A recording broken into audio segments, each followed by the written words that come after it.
Okay. Hey everybody, how's it going? Hello. I accidentally did not set the music channel correctly, so you guys were sitting in all kinds of silence for the last 5 minutes. My apologies. Anyway. Oh, now I can hear the music. Wait. Oh no, that's my YouTube tab. Okay, just gonna close that now. Now that I popped out the chat, it has no purpose. Funny how that goes. Oh, damn it, my green screen is doing weird stuff again. Though that one might be fixable by... Yep, if I just turn down the brightness on the lamp. So, yeah, anyway. I effectively did not actually think about specific topics to discuss. Oh. Oh. Did you have anything in mind that you wanted to hit on? I don't even know. Oh, good, you're what prepared too. Anymore. Yeah. I took last week off. I specifically did not work and mostly just played video games. I'm not sure if that was a good or a bad thing for my mental health, but here we are. Oops. Oh, Not a lot happening, I think.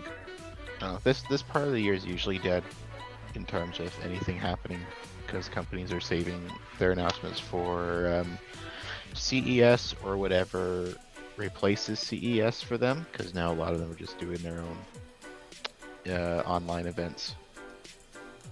But yeah. Yeah,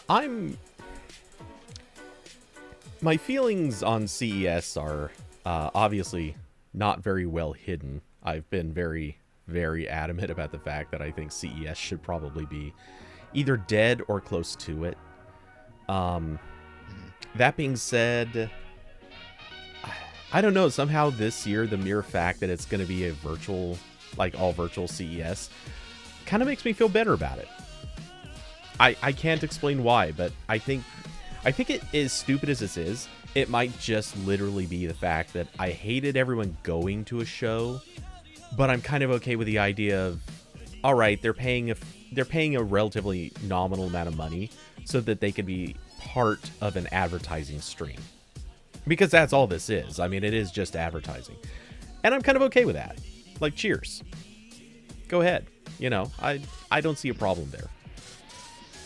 Yeah, generally I've been a fan of the, well, I don't think there's really been a whole lot that has changed for me in terms of how I cover these things or pay attention to them. Like, Google I/O was like a little bit different this year. It kind of felt the same. I mean, not like in terms of the not going to I/O experience. Like in the years where I sit at home and write articles as quickly as I can. Nothing really changed there. I do very much like the idea of everyone doing their own announcement because it makes it more spread out. And oh yeah, it's easier for us in terms of covering it, and it's better for the companies in terms of they get a better chance of being in the spotlight for a day or two. Which is why Samsung's been doing their own events for years. And a lot of the times when it's not so jumbled up, it's just, I don't know, it's just easier to intake, I guess. And of course, it's also better for news sites because they get continuous traffic on new announcements instead of just everything happening at once and then maybe people not being able to catch all of it. Like, there's always the, here's everything you missed from insert event here. So yeah, I like things being spread out more. Like October and November were really stressful for me because I had a lot of things I was trying to get through in work, and also had a bunch of stuff happen in personal stuff. So just spreading everything out in general, I really appreciate that, and I wish everyone would do that. Yeah, I do agree. And and that was one of my the big like punching bag points I had back when all of this stuff was just first happening with COVID. I've never understood the notion that it's a good thing for a whole crapload of companies to all pack together and and push their products all at exactly the same time. That's never been a good idea. It I mean, I remember long before I was ever involved in writing news, there was this one week where coincidentally I happened to go to Vegas. I was visiting there. It happened to be during CES, and this was back when I was walking around with a Windows mobile phone.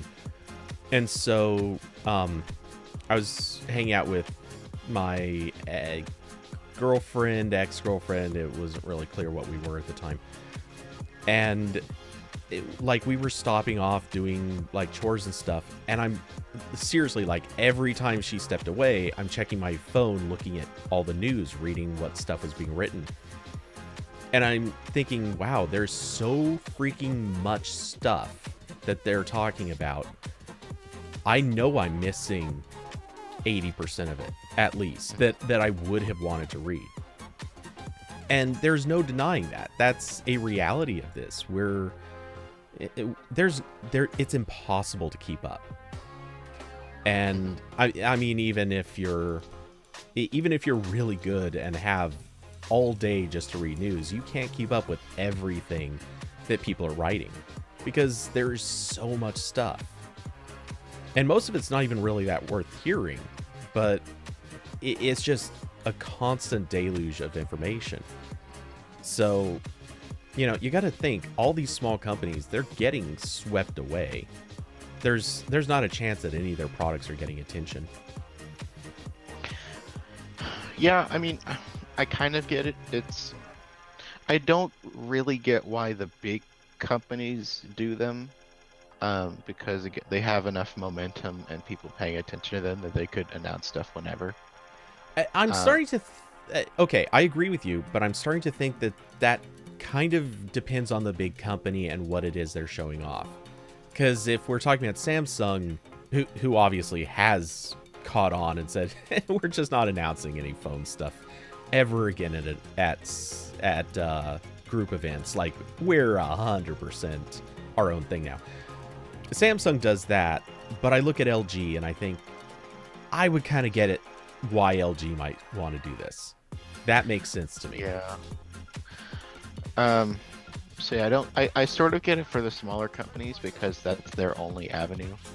Like, but that's about it. Like, it's kind of like Steam, where really that's where a lot of the more popular indie games really catch momentum, because that's where a lot of people are looking for games, and Steam has pretty good recommendation algorithms. Mm-hmm. But like bigger games, I mean, we've seen especially in the past like 2 years, they can go on whatever platform they want under the sun, and people will still buy them. So there's definitely like a platform effect with CES, and I am, and also like I don't even know. CES is also weird because a lot of the stuff that gets announced there, they try to make a big show out of being there. Like, yeah. A lot of the products like are things like you need to like see in real life or interact with. You know, we see VR stuff at CES all the time. We see like all these crazy new TVs that are more high resolution than a window. A lot of like appliances and stuff that needs like hands-on demos. So I wonder like how. There's probably a lot of companies right now who are making stuff like that, and they're like, ah, shit, we're not going to be able to show anyone how cool this is. Or at least make our case that it's cool. It's much harder. It's much harder to do that over an email. Yeah, though. Okay, so there's definitely that. The kind of catch that I recognize is where previously they had to give live presentations to people who may not necessarily be able to touch the product, but they'd be standing right there, able to see it. They could tell when things were happening. And now companies can be like, you know what? We just have to make a one-time perfect video. We just do our demo flawlessly this once, and we don't really have to do it perfect ever again. Yeah. Like, that's that. I'm sorry, but that's an advantage to companies. That's a big advantage. Their demos can be like barely held together, duct tape products. But hey, as long as it works once and you got it on camera, you're golden. And, you know, I'm not saying that's a good thing, but it's good for them. Yeah, because there's always this stuff at CES that's like 100% not done and might never come out, and that's probably the ones that would benefit from just including a YouTube link in the email. Am I legally permitted to post a link in your chat, or is it gonna get? Well, it's not like I intentionally block it, but Yeah. Okay. If you want, you can post it into the RambleCast chat room. But YouTube will just eat it up. Okay. All right. I'll put it in there, and then maybe you can slap it in there. Yeah, I'll do that. I'll actually. Well, this is two links. So first is, everyone should subscribe to my new live streaming channel. Yay! I'm copying Cody. I'm trying to stream games, seeing how it works out. I'll probably give up in like 2 months, but in the meantime, I'm having fun in Fallout as I do. And I'll do some other games eventually and other non-gaming stuff. But Remind me to drop by your channel sometime and have you spam links to my channel. yeah, it's the crossover episode. And then also, this is one thing we can talk about.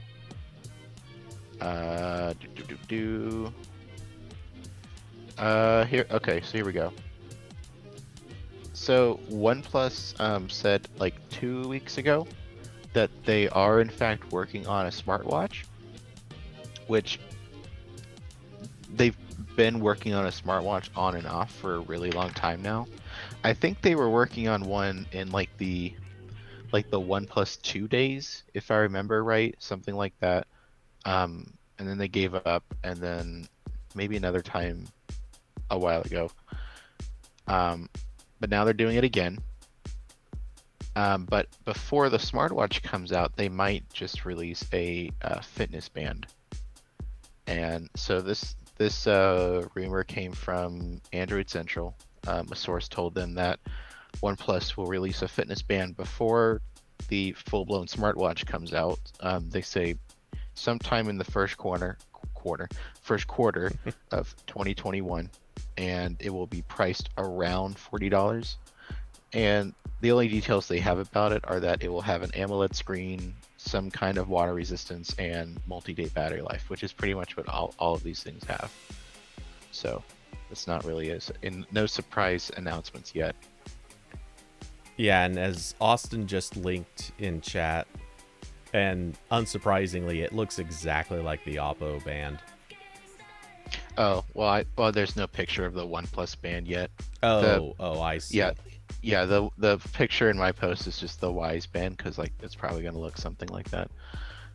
But yeah, I did mention in there that Oppo, which is like OnePlus's parent brand, sister brand, don't really know. There's whatever parent company did make a fitness band a couple months ago that looks okay. I haven't read any reviews of it because it's not even available in the US, so I couldn't buy it if I wanted to. But it's like about $30 when translated from the Chinese currency to US dollars. And it has a 1.1 inch AMOLED screen and waterproofing and all that stuff. And I'm sure the Oppo Watch probably runs its own custom firmware, because there isn't like an OS that's shared across these things like there is for smartwatches and smartphones. Every company kind of just makes its own thing. So, what are your feelings on the OnePlus band? Well, first Austin said, "Will this be a U.S. product?" I would assume so. Android Central didn't say anything about that, but it would be weird for them not. Really, the only things they haven't released in the U.S. are some of the different variants of their phones and like their TVs. So this is probably something they would bring to the US. So, my first and immediate thought is basically an oh yay, another fitness band.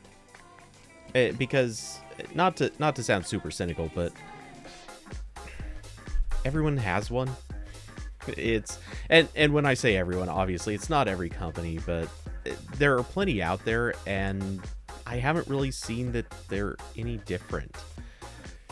This is sort of cannibalizing on a market that has already been so oversaturated that the leaders of the market are even having trouble. I mean, Fitbit got eaten up already. And yeah, like when I was writing this article, I was looking for other examples in this price range, and of course there's Xiaomi's band that's sold like everywhere except the US, and it sells crazy. And then there's the like Oppo's band and the Wise band, and I was looking at Amazon to see what like Fitbit had at this. They have nothing at this price range.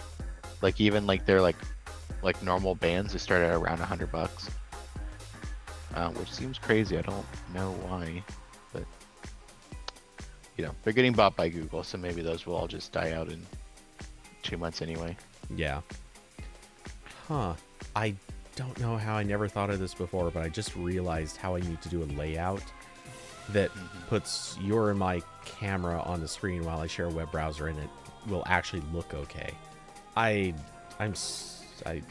really genuinely can't believe I didn't think of this layout before. I was really happy with how the layout turned out on Techathon when I'm streaming games, or when whoever was streaming games, but the video feed just went to the corner. Yeah, and looked so slick. That was slick. Yeah, and I've got that's not exactly what I'm gonna do, but it's similar.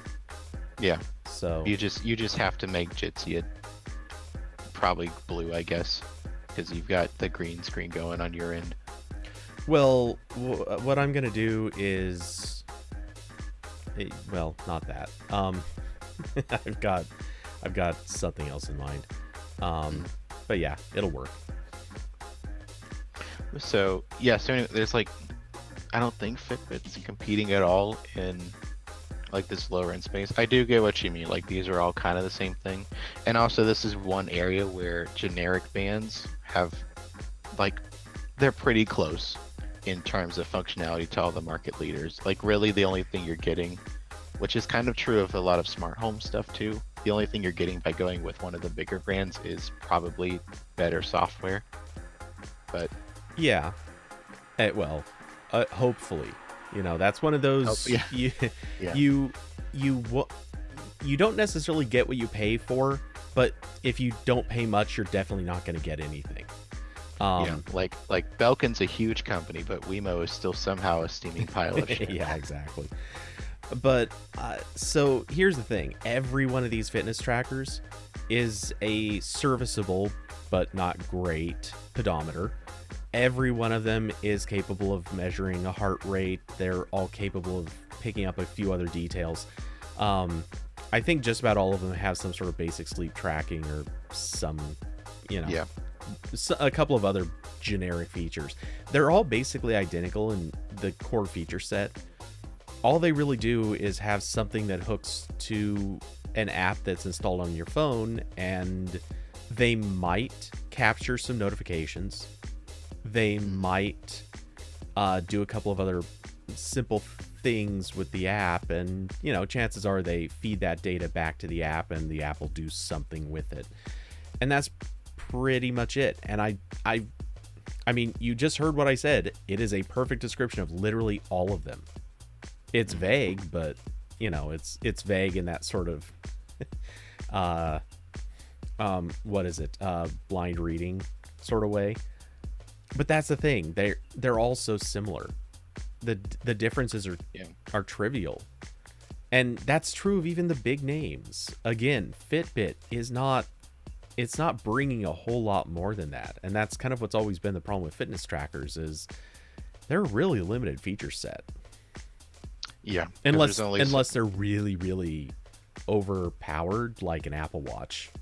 yeah, like there's only so many sensors you can put in and keep it at like, keep it $5 to manufacture. Exactly. Yeah, I mean, like I guess I'd be kind of interested in a OnePlus tracker, but yeah, I mean, like you said, they all sort of do the same thing.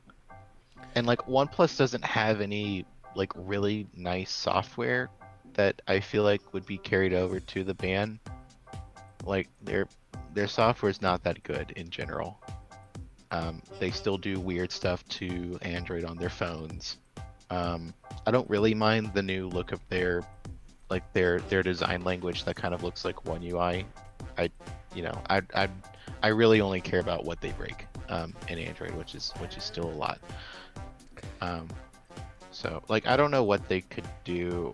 One thing that I would like to see them take a shot at is having some kind of assistant on the band, because not a lot of them have anything like that. Wise tried this with the Wise band I reviewed. There's actually Alexa on the band, which is pretty cool for like reminders and quickly its main purpose is like controlling smart home stuff, because Wise also plugs into the Alexa ecosystem. So that's the vertical integration feature there. But to make that work, Wise had, last time I checked, they had like a persistent notification to keep like the Alexa service alive, and that was really bad. Mm-hmm. So if OnePlus could maybe do something like that, but in a less terrible way, that could be cool. Like a fitness band with as full blown as you can get Google Assistant on a tiny fitness band screen. That'd be pretty cool. Yeah. Okay, so I mean, I'm with you. I think my concern with that, well, and it's not really a concern. I mean, okay, so I definitely see a way and that should work. I guess what I question and wonder is whether or not this is going to be, or if they can do an assistant on the band, is that going to be a problem with battery life? Are they then going to have to work out like actually having a good communication protocol? Because I'm pretty sure most of the fitness bands are almost by default just Bluetooth Low Energy. They're moving, the smallest amount of data that they can on a very low battery method. And if they move to like doing anything with Assistant, I assume BLE could probably cover that, but you might have to move to an audio stream. It's just sending like what it recorded over the microwave microphone. It's got a microwave. You're guys. good with the words.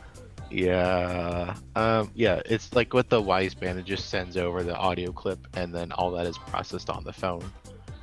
But I think like even like Wear OS processes everything on the watch, but it still uses the phone for data.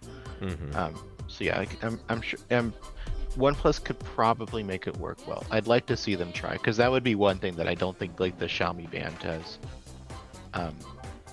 Which makes sense, because Xiaomi's not really targeting a market where Assistant is going to be widely available. Yeah, and David Lama said, is OnePlus planning on using Wear OS on the band? I would be shocked, because usually those bands are like big vertical screen, and Wear OS is not designed for that at all. No. And also it wants to be $40. There's nothing that's $40 that's going to run Wear OS in a not terrible way. I mean, there's nothing that's $200 that isn't running Wear OS in a terrible way, but... Ooh. Shots fired. I don't think that's even shots fired. Like, most of the companies, I think, would even agree with that. But, yeah. No, I mean, if they can make something unique, I'd be interested, but they haven't really been doing a lot of that lately. In fact, they've been doing the opposite. Like, a lot of the like they're just spamming Nord phones onto the market now that are, I think at least some of them are like rebadged Oppo phones, which I know like a lot of their phones are technically that, but there's usually still more customization going on than just we're swapping out the OS and logo. So I don't know. This might just be a throwaway thing, and I'm interested in their smartwatch because there's not a lot of tech companies interested in Wear OS at the moment. Most of them jump ship about after the first like 2 or 3 years Wear OS existed. Sony gave up, Motorola gave up. Well, now they're uh, licensing their name to another company, but they're not making the watches themselves anymore. Huawei switched to their own OS. Well, they couldn't even use Wear OS right now if they wanted to. And Samsung obviously only had the one Android Wear watch, and then they switched to Tizen. So there's not a whole. Well, Oppo made their Wear OS watch a little while ago, but there hasn't been a lot of movement on the platform outside of like Fossil Group. Mm-hmm. So it would be nice to get OnePlus, because like OnePlus's CEO did an interview and he mentioned that OnePlus would be open to using Wear OS, but it has some software issues right now, which I completely agree with. Yeah. And he said that like they'd work with Google to try to fix some of that, which would be good.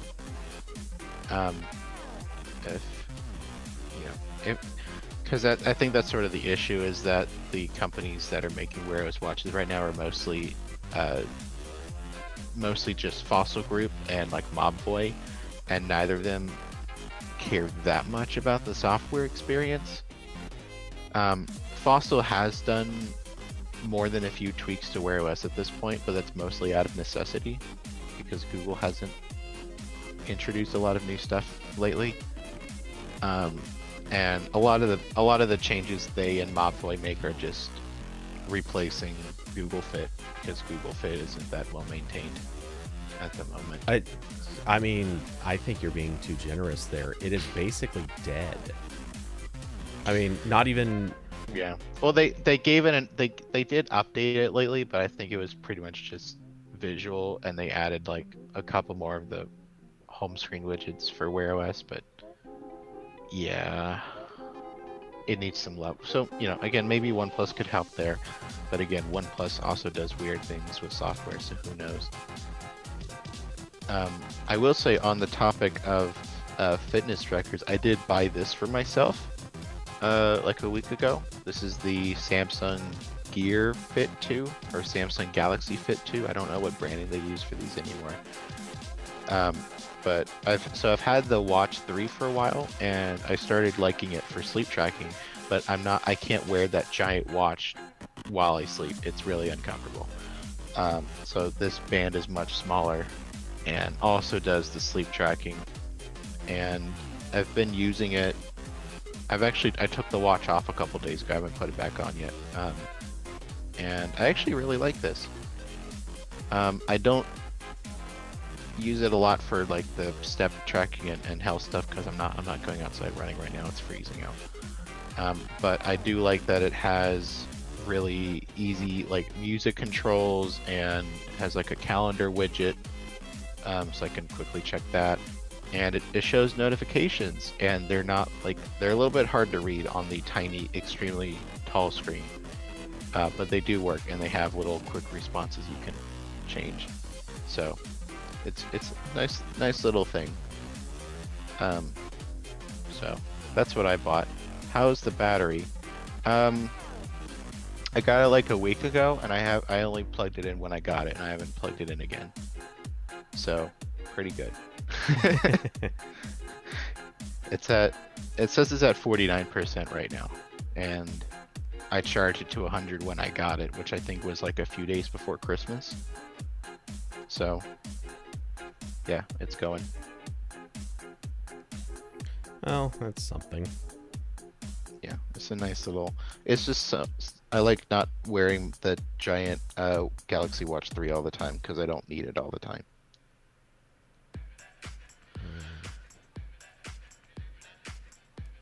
And I'm gonna get some water. Actually, I'm like, my throat's dry. Well, that's unpleasant. Yeah.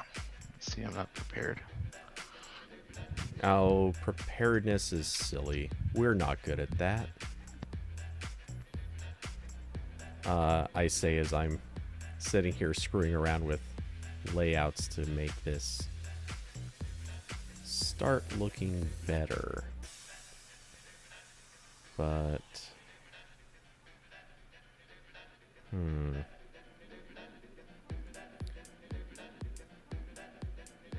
Yeah, I should totally have thought of this way sooner. Only thing is, now as I'm messing around with this layout, getting everything fitting the way I want it is weird.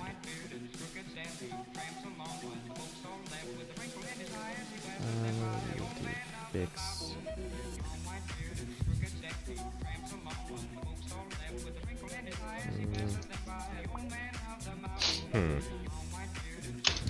Okay. Kind of have that worked out.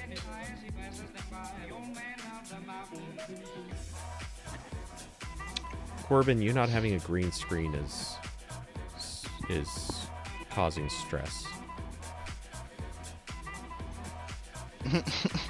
I'm sorry. I'm just totally unprepared. Maybe when I move, I'll buy a big green screen just for you and for my starting my streaming career, of course. Well, you need to become pro Jamer.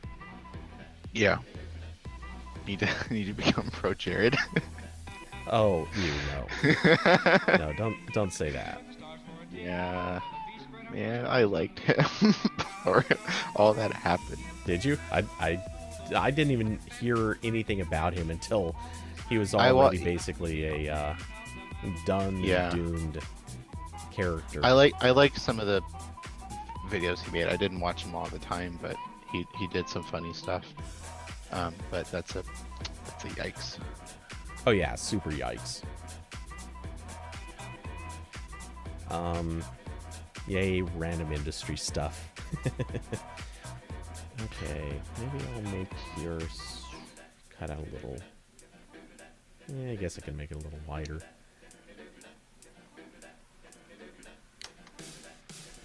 Yeah, I so shouldn't be doing this right now, but I can't help it. David said, "What are you guys gonna do with your $600?" I mean, it's an interesting question. I'm just gonna pay bills with it, but do you have any plans? And this all assumes, by the way, that we'll even get that. I'm not so confident we're gonna get even a dime. Well, I got the first check, like, it was a month or two after they were starting to go out, I think. And yeah, so I don't, but I'm sure there's like different rules this time, and like, I'm not really a dependent anymore, but I'm still living in my mom's house, so who knows? No, if I get $600, it's just gonna just plop it in my savings and use it when I need to. I've made a lot of big purchases lately, so I guess just paying my credit card. I don't know. Austin said I'm gonna short Tesla. I mean, I've heard worse ideas. Yeah. Well, you know, stock market's doing great, which, you know, really makes it more obvious that it's not a good indicator of the overall economy. So, you know, yeah, dump all that into like AMD shares. Yeah, well, but the stock market doing great is one of those things that, I mean, yeah, agreed, it's not a good indicator, but it's doubly bad because of which stocks are doing really well, which ones aren't. Because there are some companies that have definitely gone way sky high, and other companies that are getting absolutely destroyed. And so, you know, the stock market overall number looks pretty good. The stock market for what? I guess tech companies and airlines are awesome. Airlines because they're just going to keep being fed money, and tech companies because holy crap, they're just making money. Everyone else is kind of hit and miss. Like some markets, some fields are just absolutely getting housed. So Yeah. I did start I did sign up for Robinhood when everything crashed the first time in February or whatever. And so far basically every call I've made has been good. So I'm feeling good. Like I got some. So the one thing I'm surprised by is, so I got stock in Slack, Roku, and Cloudflare to start with. Slack has gone. It's gone up a little bit, but not nearly to the degree I thought it would. I really thought everyone working from home would make them more valuable, but apparently not really. I think because like I think the reasoning is like a lot of companies are still on the free Slack accounts, which I totally believe, because Future was not paying for PC Gamer Slack for the longest time, and they're like the largest publisher on this planet. And I still like had to write down important messages, or else they would go away after like a week or whatever it was. So I can only imagine how many giant companies you think would be paying for Slack are not actually paying for Slack. But actually, so the Roku has gone up 221% since I got that. I don't really know how. Like I know people are home, but like Roku hasn't really like made anything new in that time. They've just had the same like 5 sticks they've been selling for 3 years. Yeah, that I'll agree is confusing. I don't know, man. Stonks are wild. And then the one that actually ended up doing the best was Cloudflare, which is up 273%, which I do get that one, because they now run like half the internet. Oh yeah. So that one makes total sense. No, yeah, I gotta admit, I was thinking the same thing about Slack. It seemed like that was the sure thing. But also, when it comes to sure things this year, I think a lot of them have been surprising. Mostly in that the sure things were anything but sure. Well, okay, I don't want to say that because I've got too many examples coming to mind that are exactly sure things, and they paid off huge. But you look at examples like Stadia. Man, when the pandemic hit and Stadia was like, okay, we're a little late to the party, but we're opening up to the public, I honestly thought that was gonna be like, this is an easy win. Like Google just got the bell rang, and they're like, cool, we already won this fight. And man, did they manage to bungle the easiest win they could have ever had. So there is that. I think we did see a massive failure on their part to deliver. Then on the other hand, you look at the PlayStation 5 and Xbox Series X and S. I'm not actually sure which ones are shipping. Yes. But yeah. Whichever Xboxes have shipped. Yeah. I mean, holy crap, they're killing it. Which I would call a sure thing. I didn't think the consoles were going to do badly, but I also, I guess to a small extent, I didn't think they'd do as well as they have. Mm-hmm. Yeah, I thought, releasing like new $600 consoles wouldn't work out that well right now, but apparently people still got money to spend. Which I'm not. That actually sounds really like douchey the way I said that. I'm not gonna shame anyone for buying a video game console. we all gotta make ourselves happy right now. You know, you do what you do what makes you happy. You do you. Yeah. Yeah, I bought far too many Steam games the past like 4 months. That's fine. Yeah, I mean, I certainly get it. Um what I guess I question or struggle with is how much well, I've been thinking this for a long time. How much longer do game consoles have? And I think that's one of those questions that inevitably its time is coming. We're definitely going to get to that point where the answer is not any longer. It's done. But I guess I'm surprised that they hit as big as they did this year. I still would have guessed that I would have guessed the game consoles would have at least slipped enough that instead of having literally minute one sellout, or I guess supposedly the PlayStation 5 was like a 5-minute sellout or whatever, I figured it would be, I figured we might be closing in on like the at least 30 minutes to sell out.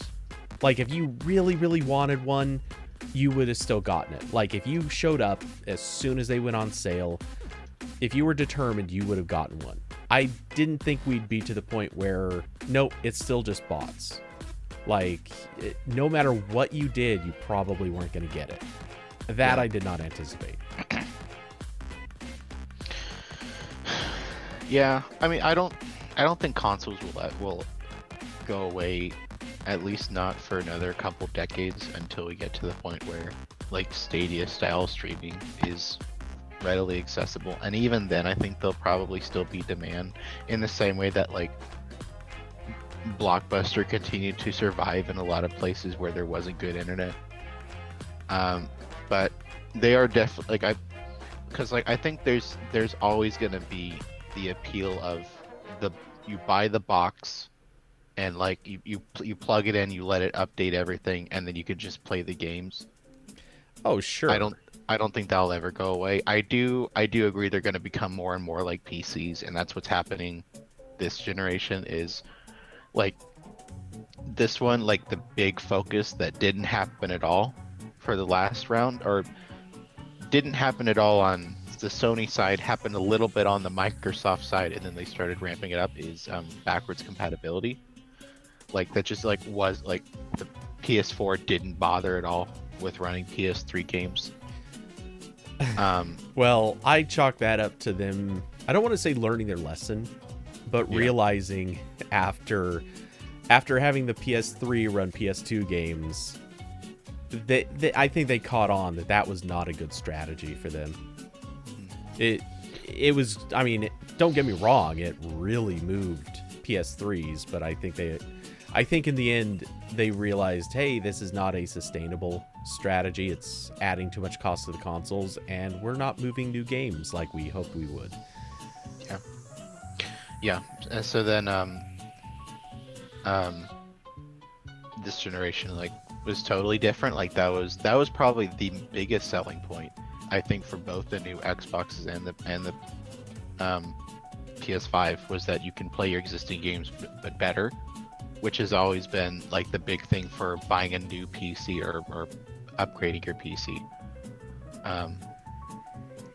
which has been interesting. And and of course it's easier now than it would have been the past generation, because the PS3 to PS4 switched completely different architectures, and it's the same with the Xbox consoles. But this time they're just like, oh, we're putting faster CPUs in, and that's it.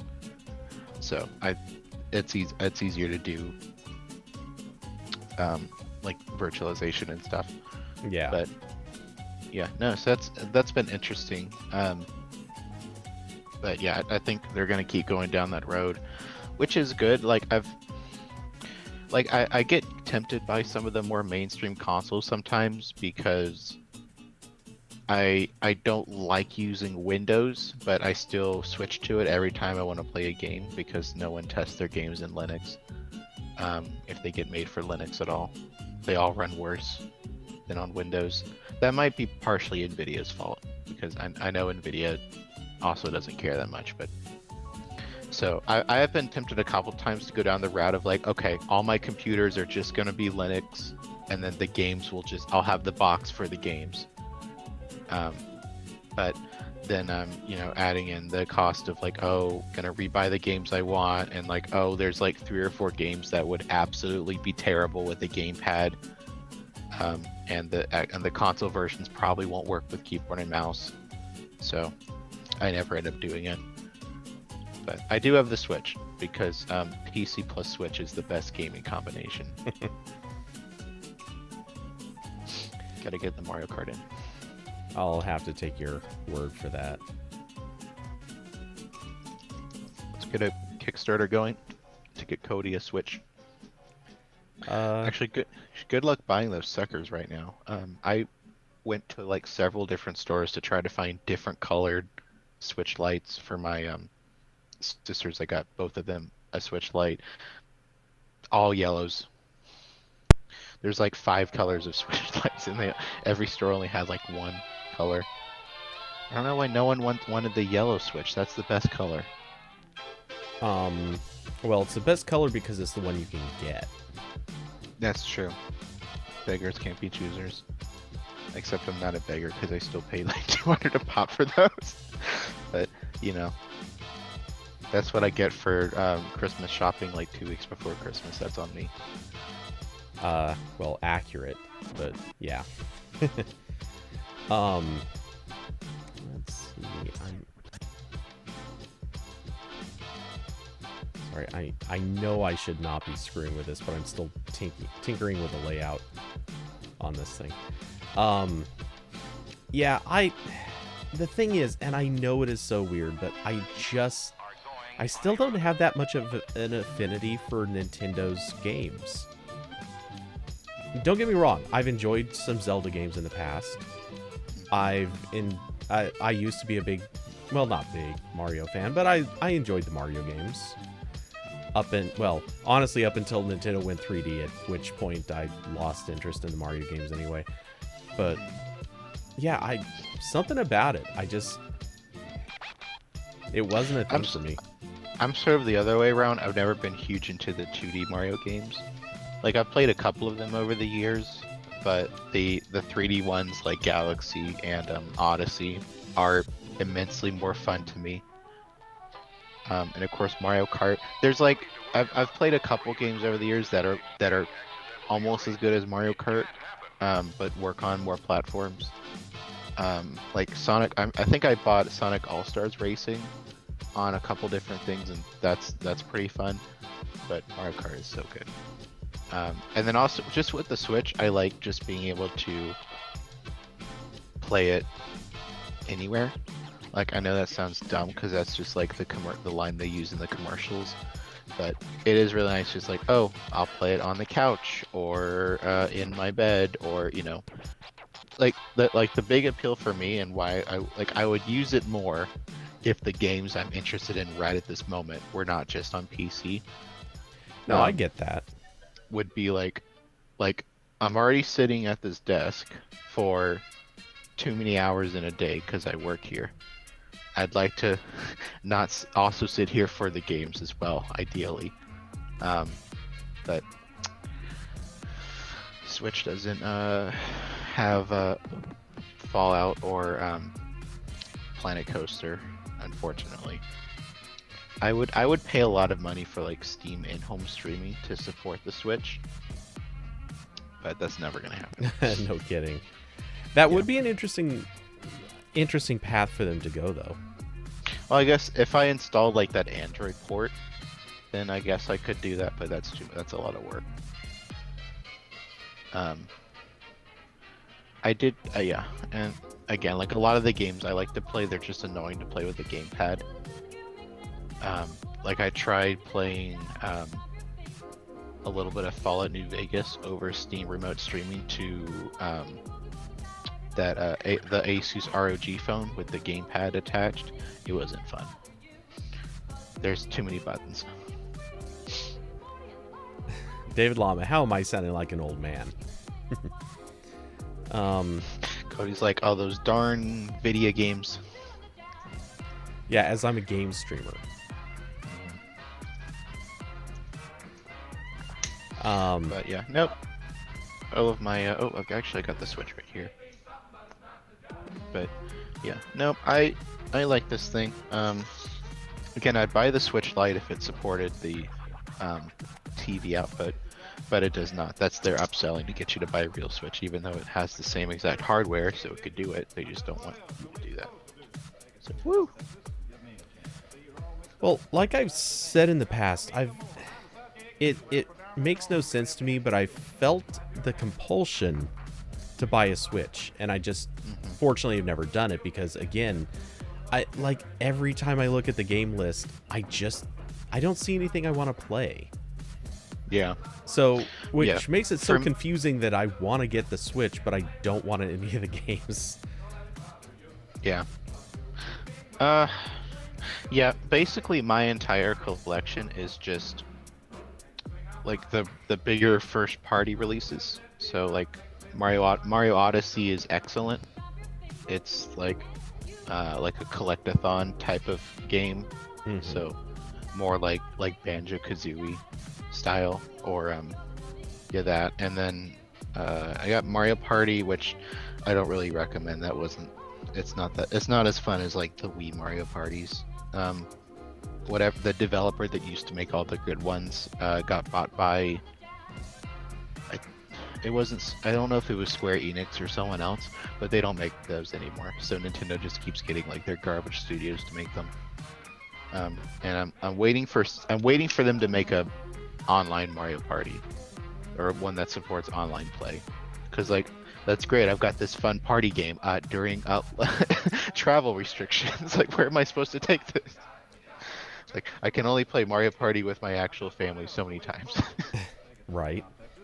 And then I've got BioShock Collection. I'm replaying that on the Switch. That's fun. I've got the nice thing about the Switch is that you get to play all the games that came out during the Wii U era, but they're better now, and also you don't have the resentment of buying them the first time because you had a Wii U.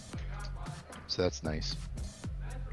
But yeah, no, I like my Switch. Again, I wish more of the games I played were on there, and I'd play those instead. I keep waiting. I keep like begging Bethesda to release some of the older Fallouts on there, because like they released Skyrim, they can make it happen, but they won't.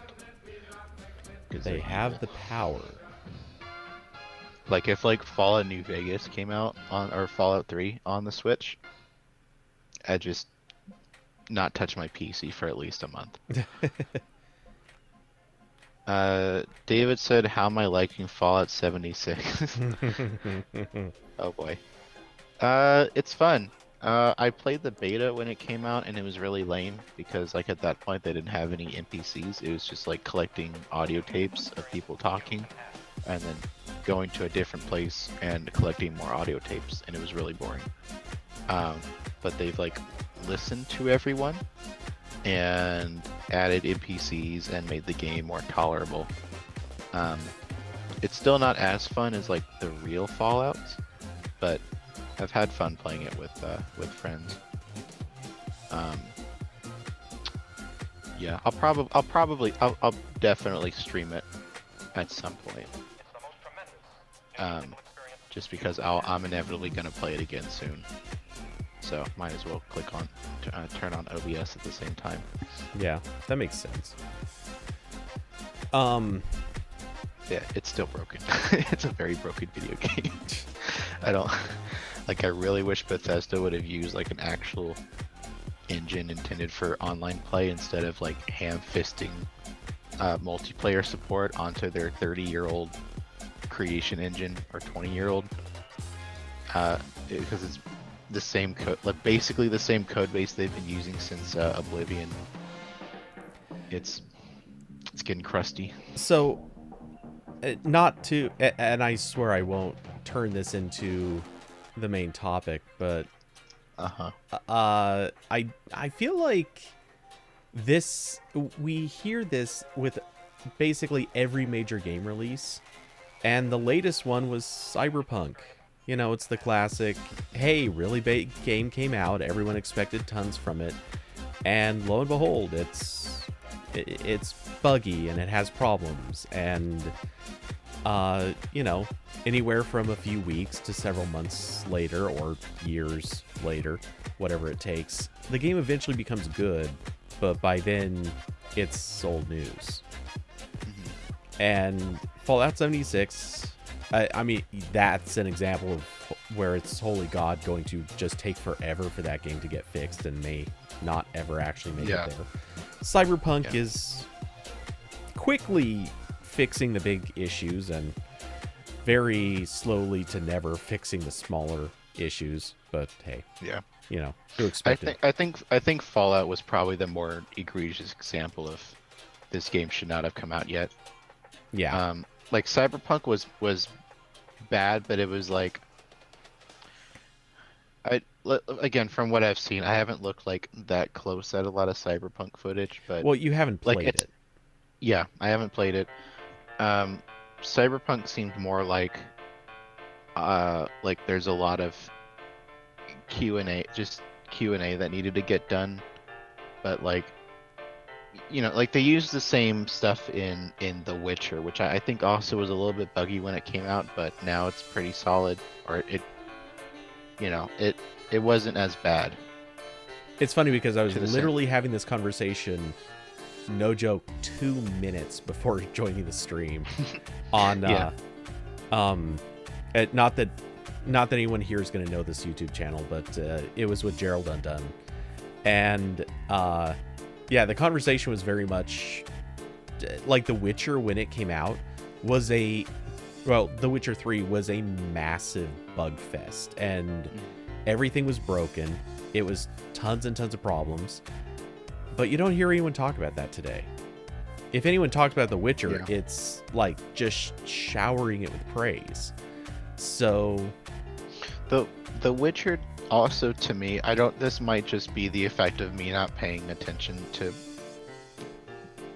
big game releases more than like 5 years ago or whatever.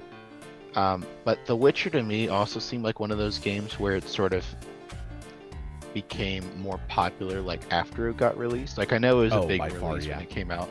Yeah, but it just like it kept going, and then also the Netflix series really propelled it further. Yeah. The Netflix series brought it back. Yeah. Because The Witcher had very much fallen out. I'm going to make a bunch of weird comparisons here, but I would say with the first 2 Witchers, I don't think those really had big mainstream appeal. I assume maybe The Witcher 2 had some, but I don't think anybody knew or cared about Witcher 1. Witcher 2, again, maybe some. Witcher 3, though, it came out, and I don't think it was, like, massive. I honestly don't know on this one, but I got the impression it wasn't massive at first.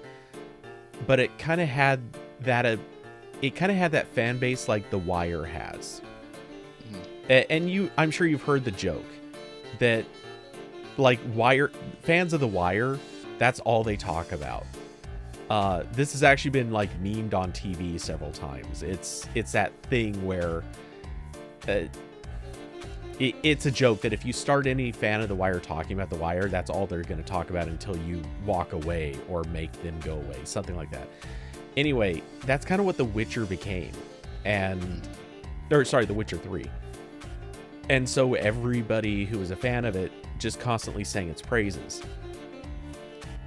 Over time, it became that cult hit, and tons of people really got into it. And over time, it also lost, it lost players because people finished playing it, they lost interest, and then the TV show brought more attention back to it. It's a story RPG. Like, once you're done, like there's not much else to do. You don't replay most of this stuff, or maybe you replay once. And given the size of The Witcher, I can't imagine replaying that more than, a lot more than much at all. So, yeah, it's. I guess I don't know where I'm going with this after that point, but this is one of those things where it grew in popularity over time, and then we kind of look at it now and say, oh yeah, it was huge. But it really wasn't huge at launch. It just became progressively bigger until the collective accepted knowledge is this was a huge game. Yeah. And like I guess the distinction I was trying to make was I think CD Projekt Red had more of a history of getting the games closer to very polished at release. Like I don't know the technical differences between all the different engines, but it seems like they had a little bit better together. Whereas like the mean with Bethesda is that all of their games are buggy, like just throughout history. I mean, that's probably accurate. Yeah. As far as CD Projekt Red, what I've heard is The Witcher 3, when it launched, was a buggy disaster. But I think it's that there weren't very many people playing it at the time. Obviously, there were plenty, but Cyberpunk comes out and it is literally a record-setting game. Like, beyond what anyone thought it was going to be.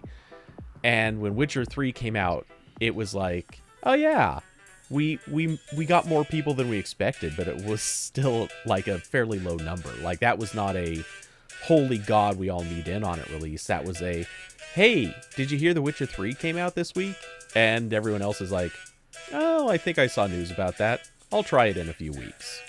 And by that time, CDPR had already been like, yeah, we fixed the big stuff, and now we'll fix the rest of it. Yeah. And people were more forgiving of bugs a few years ago.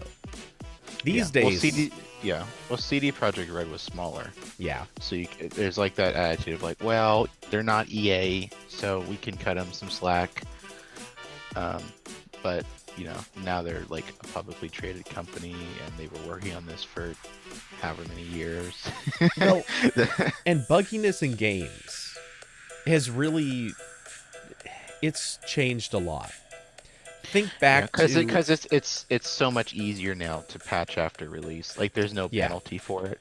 Like in the olden days, like you make the cartridge and that's it. Like, you're done. And then after that, like in a lot of the early PC games, like they'd ship the disc, and then like you'd get like a little floppy disk with the disc with like here's the 1.01 patches that we found at the last minute. Yeah, and then now it's like every game's like early release. Well, and when every game is distributed on a system that actually, like, part of the system is literally designed around the idea that it downloads updates for you. Mm-hmm. You don't even have a choice in the matter. You're going to get updates pushed to you. It's such a change from the old cartridge days or the old days of downloading something and installing it. If you even downloaded and installed manual updates, like, those days were even very different. Now it's not quite the Chrome scenario where it just downloads updates in the background and it's there as soon as you restart. Now we're into no, you don't even get to play it until you download the update. Like, it's so direct and forced on you. Not in a bad way, but it's a different paradigm. Yeah. David said what headset? Let me check. I forget. It's some SteelSeries headset. Also, by the way, hello to B-Slide and David Lama, Kirby Mermaid. I saw Austin earlier. Also, Austin, thank you for the tip. That was a off hours thing, which was very appreciated. Let's see. What did I buy? Okay, here we go. Here's the order from Target with the headset in it. Okay, this is the SteelSeries Arctis 1 wireless gaming headset. And my quick review of it is that it's fine.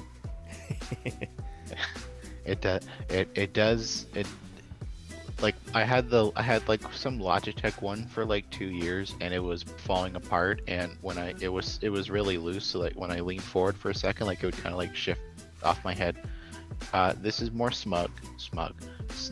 Wow, I can't speak today. I'm sorry. Uh, this is more snug, and it feels a little bit better built.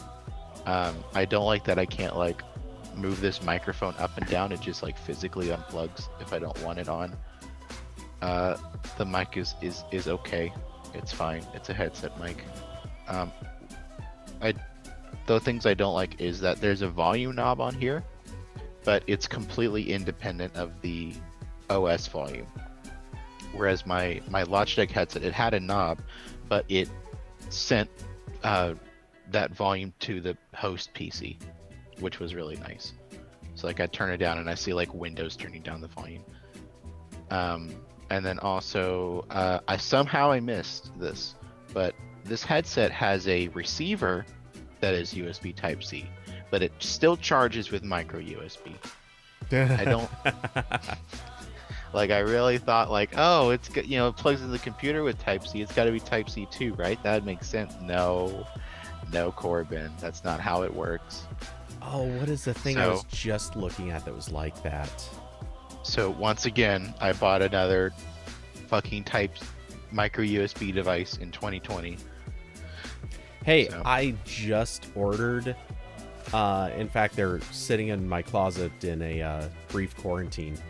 I just ordered 3, or a 2-pack or 3-pack, I forget which, of 10-foot long USB-A to micro USB cables. That's some intense cabling. Well, I'm getting 3 because I don't want to ever have to order this again. But it's because the cable for my mic, which needs to be a long cable, that's why it's 10 foot long. The one I have, I think it's 6 foot or 7 foot, something like that. But the plug end, or the end at the mic, is definitely loose and gonna break very, very soon. So I want to replace this cable, and I'm very happy with the idea of having a couple of backups for in case anything happens. But right. Yeah, after that, I feel like that may actually be the last micro USB cables I think I need to buy. I want to believe that. I mean, I keep getting new ones, so like every time, like I've reviewed like 3 Amazon things this year, and you know, they all come with like another brick and more USB cables. Okay, but you're talking about getting them, not buying them. That's the distinction I'm making. Is I'm okay with getting them. I want more. Like, yes, please. If something arrives and happens to have one, cheers. I'm happy with this. But I just don't want to buy anymore. I don't want to have to go on Amazon and actually make a concerted effort to buy cables for micro USB. Yeah. The last time I bought them was when I was buying the ones with Type C on one end. Because you don't get that with anything. So that's what I use to like connect my camera to my tablet when I want to edit Lightroom photos. Which is nice because no dongles. But yeah. Dongle free since 2023. But what was I gonna say? Oh yeah. Well, like once I maybe I know like there's a lot of upgrades I want to make to my setup at some point. I'm not in a rush because everything's working right now, and I don't want to rock the boat. At some point, I'd like to get a better CPU because I'm still on the 1st gen Ryzen. I want to crank that up so I can play my giant ass Parks and Planet Coaster without dropping frames. That's the only reason. Like I do web development. It's not that CPU intensive. And WordPress. Neither of those things need a good CPU. I can do my web dev on like a Chromebook. It's the only dev you can do on a Chromebook. That's true though. Well, that and I guess like Python maybe. But yeah, and I'd like to get a boom mic for my Blue Yeti microphone. So one day I'll Cody will finally not cringe when I join these calls with my like the $5 microphone attachment on my headsets. And also so I don't have to wear this all the time when I want to talk to people. You don't know. I might still cringe anyway. Yeah. Now I'm gonna set the gain like really high, and Cody will have to correct it every time. Oh, good idea, Jules. Yeah. Yeah. And then also, uh, trying to think, what else? Probably get a bigger PC case, because like it's an actual struggle working in that. Like every time I have to open up, it's like, all right, time to push everything out of the way because I have a little small form factor case. But that's down the road. I'm not worried about that right now. Yeah. Yeah, as I think about it, I'm looking around my room, or, well, my office, and I'm thinking about which devices I have that require micro USB. And it's this old set of wireless headphones. Well, semi-old. It's not that old.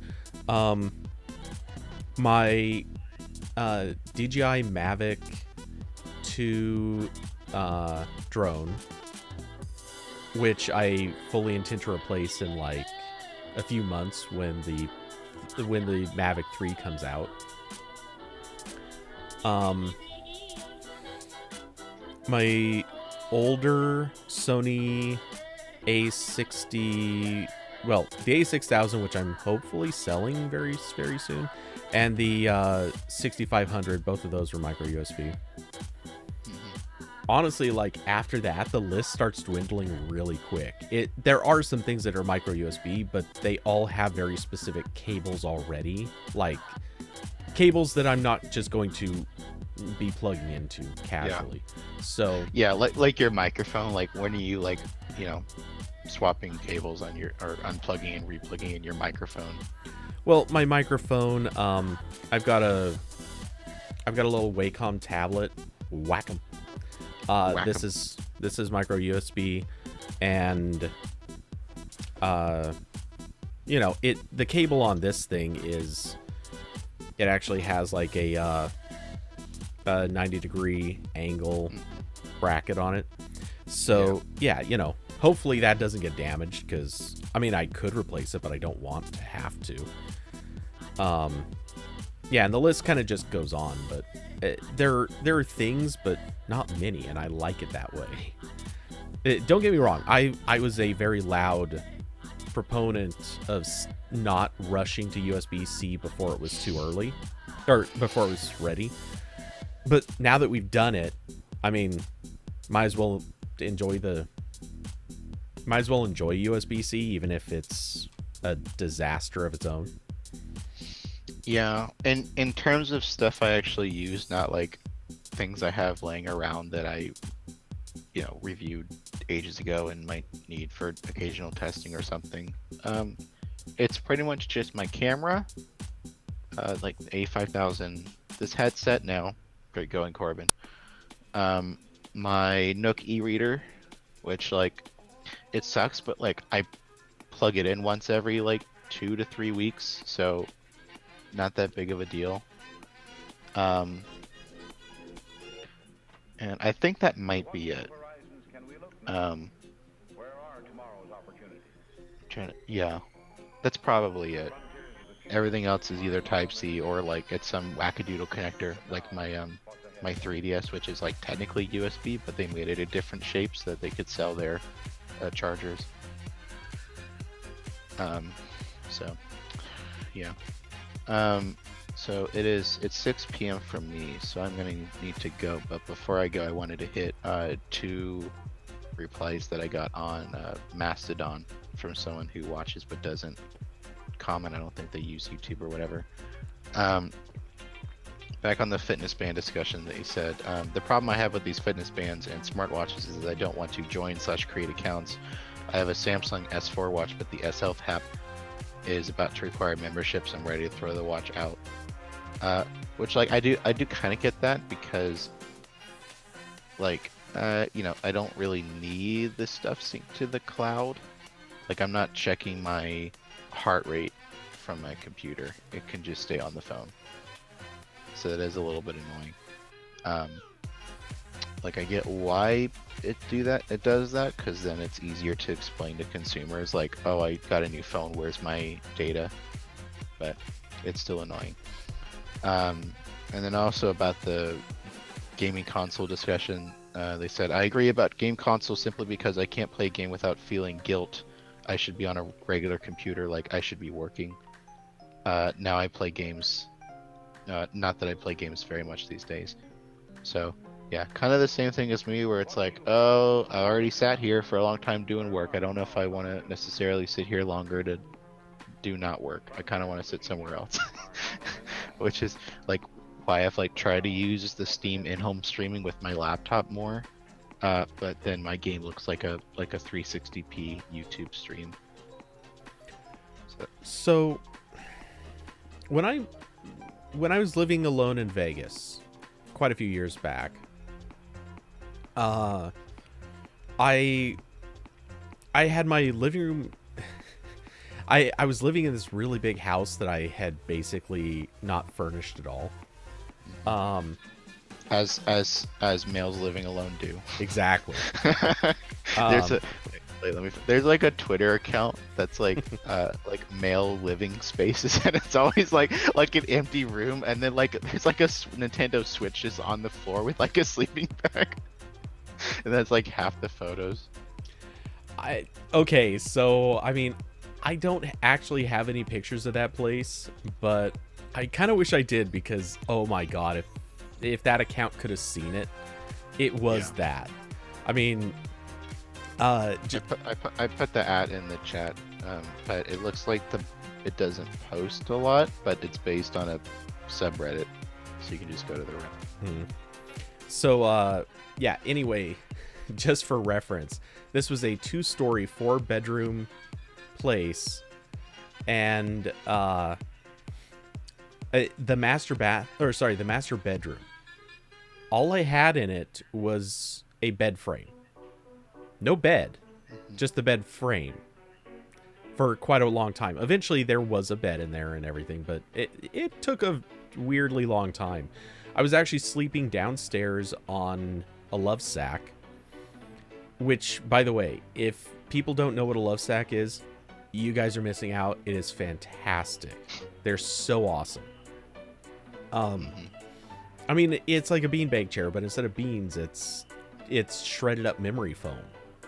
So it's super comfy. Anyway, I'm sorry, this is completely off topic, but I just got like a Twitter mention from Linode. Like they shared that article I made about how to make your own VPN. Like I'm like, why did they share it? And like, cause it was last updated November 23rd, but they're like sharing it now. I was like, wait, did this get like updated without me knowing? But no, they just felt like sharing it. I bet they were probably trying to think of stuff that they could cover. Or yeah, they got like a gap in like the Twitter queue. Well, they're probably thinking of what stuff they could cover, and someone's like, well, you know, people sometimes set up VPNs on us, and I bet they just did a quick Google search, and ours was probably the first thing that came up. I think they have, like, at least one of the times they got updated, someone from Linode emailed me and they were like, hey, thanks for mentioning us there. That's pretty cool. I mean, at least Linode is taking notice of, I'm not gonna call AP like a small site, but they're taking notice of a site that's not like The Verge or CNET or something like that. Yeah. And I like Linode in general, so that's nice. Which, on a very, very unrelated but fun tangent, I'm really hoping a company that has very little reason to notice us will respond to an email that I just sent them asking for a product review. Because I really want to. Everyone cross your fingers, guys. We got to get Cody the new drone. No, it's not a drone. It's a camera. Okay, well, Zeiss finally came out with that Android-powered camera, the $6,000 camera that should objectively like should only cost maybe $1,000, like, and that's probably high. But yeah, it's out. You gotta try it. It's the one recurring side character on these streams is the desire for an Android camera that doesn't suck. Exactly. And yeah, like I've seen I guess like a few reviews are out for it now, but I've seen some quick hands-ons. And the hands-on, all anyone's talking about so far is, hey, look, I can run I can run Lightroom Mobile. Like, people are super amped up that they can run Lightroom Mobile and that's it. And it's like, okay, well, that's nice and all, but I don't care about doing Lightroom on it, but I want the app there so it can do the auto backups. Yeah. So then when I get to my thing with an actual big screen, they're already there. That's the dream. Exactly. And a lot of people are all the hands-on are basically also saying, which this is the part I'm happy to hear, or one of the parts I'm happy to hear. Apparently, performance is really good. Like, it's a snappy interface, which when you hear that, it's like, yay! It's using a chip that's, I think, a year and a half old or 2 years old, something like that. I'm gonna look that up real quick.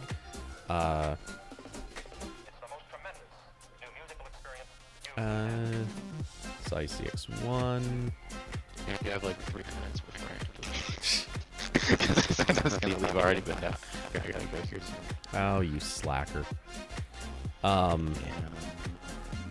Okay, where is... Actually, I don't know if they even really gave too many specs. But yeah, anyway, I really want to try this thing. It's a ridiculous product. It absolutely will not sell in numbers, but I want to try it. Yeah, I'm keep waiting for someone to make one of those that doesn't suck, and also I can't afford $6,000 on a camera. Oh, and maybe we can get a little lower than that. That'd be good. There is absolutely zero chance, even if, I will tell you this, even if this did not cost $6,000, even if this cost $500, I'll tell you right now, you wouldn't buy it. You wouldn't buy it because this is just, in any technical sense, completely useless to you. It is a fixed lens camera that,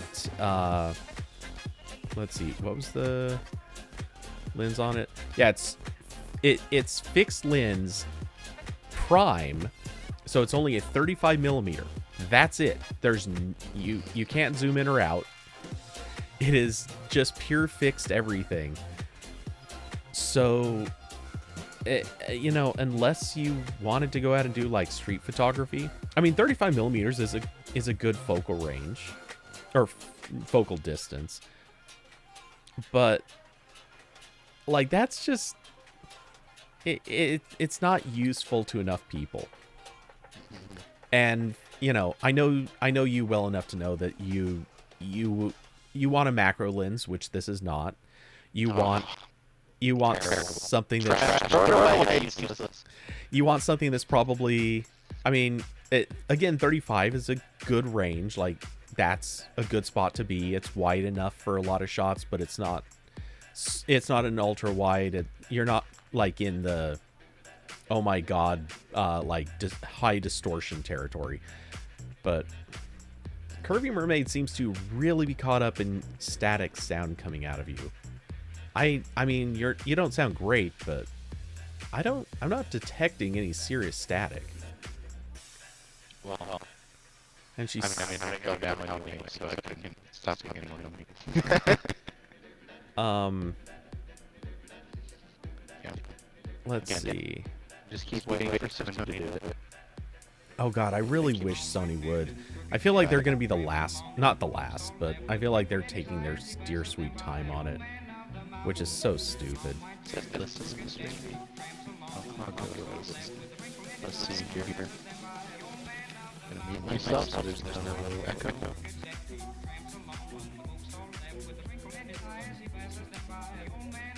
Oh wow, that is bad. Really? Yeah, that's terrible. And I sound good, right? If I remember correctly. I mean, I can't tell where the static's coming from. Huh. Because I remember asking about this before, and everyone said that I sounded fine, but you were the staticky one, which confuses me. It makes me wonder if, well, yeah, I can never make sense of it. It makes me wonder if OBS is the problem or Jitsy's the problem. But if Jitsy were the problem, I think I would notice it. Works in mysterious ways. Well, I'll go anyway, so everyone can enjoy listening to you talk. So, All right, I'll put on my radio voice. goodbye, everyone. Have a nice new year. All right, man, take it easy. Okay, we'll do the quick transition into the proper view. Oh, I need to... Maybe we'll... Hey, there we go. That kind of works. I need to reorient the camera and do a couple more changes to things. In the meantime, let's also kill the chat window. That doesn't need to be open anymore. Let's see. So there was also a sudden stream of comments. It was running a microwave near Corbin. B-Slidem. Wow, B-Slidem bringing up the politics. So the question about Section 230 is now a condition on the $2,000 stimulus check. Let's see. I'm making a quick note of that. I want to get through comments and then I might come back later or might hit that immediately. Seriously, they're trying to put the corporate liability shield with the 2000. They're doing everything to prevent us from getting 2000. And yeah, okay. I mean, I'll just straight up say it. If Democrats were willing to give everything that Republicans are asking for, I bet they would still look and find another way to say, nah, you know what? We're going to add another condition. We're just going to keep adding conditions. Like, at some point, yes, the Republicans would obviously turn around and say, okay, you know, you're willing to give us literally anything we ask for so you can get $2,000 to all of your people. Okay, we'll finally give in. But I guarantee they would just keep adding conditions. And Curvy said causing them the Georgia runoff in the process. Hopefully. And actually, it's too bad Corbin just left, because that would have been a great comment for him. Because I know he just voted a day or two ago. So, you know, Georgia's one vote closer to a little bit of sanity. But, yeah, it's still apparently running super close. The corrupt senator from Kentucky. I mean, isn't calling him corrupt honestly too generous at this point? Okay, the conversation about the rest of it.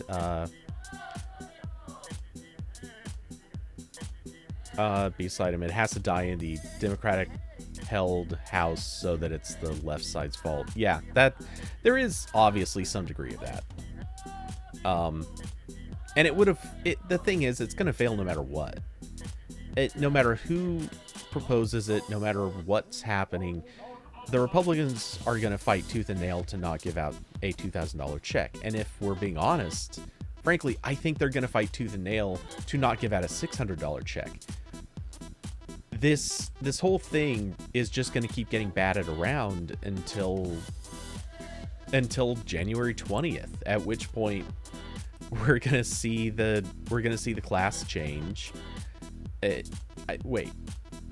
Actually, I think this House and Senate were different days. The 20th is for the president. I forget what their days were. Anyway, when the new class comes in, this whole thing will get blown around and retried and pushed in every different direction, stretched and pulled, and then we'll see. But in the meantime, Yeah, honestly, I think they're just going to keep this thing held up. I don't think anyone's going to be getting any checks until at least the end of January. Just my theory. I could be way off on that, but I just don't see it happening. And for what it's worth, even if they do send out a $600 check, let's say that they send it out tomorrow. When Biden gets in, the big push, I guarantee it, it's going to be almost day one. They're going to say, okay, well, how about we send out a $1,400 check, like, as soon as we can? We're just going to write up a bill for that.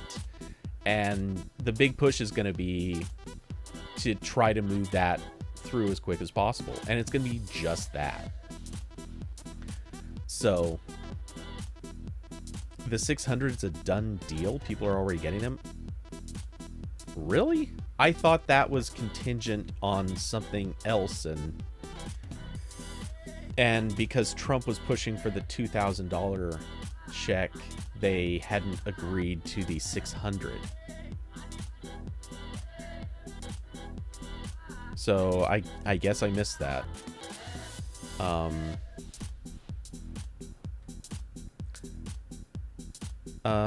Okay, yeah, so IRS says the payments are on the way.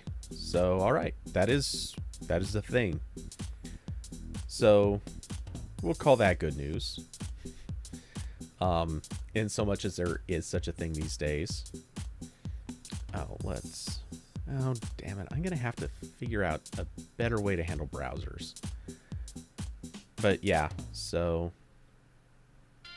not that I think anyone here was really confused by this, but here's the evidence of it. Yep, everyone's saying it. And it looks like the IRS only told people about this about 2 hours ago, so that's why I missed it. And yeah, at this stage, if anybody wasn't on automatic payments, or having the check automatically entered into their accounts, you'd have to have been nuts. Because, holy crap, was that... Like, that was such a disaster for the first stimulus payment. I made a point of making sure mine was set up for it. There's no way in hell I wanted to risk not getting it this time around. You know someone that already got theirs?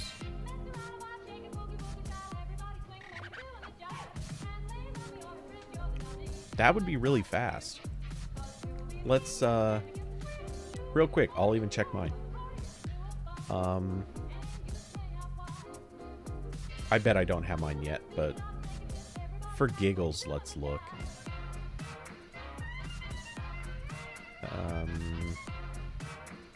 Oh yeah, definitely don't have it yet.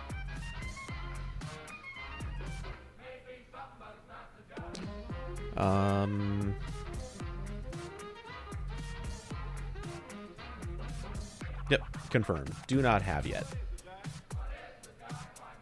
Like I said, not exactly surprised. So, okay. Anyway, yeah. Yeah, whether I get 600 or 2,000, what will I do with it? The answer's still going to be paying bills.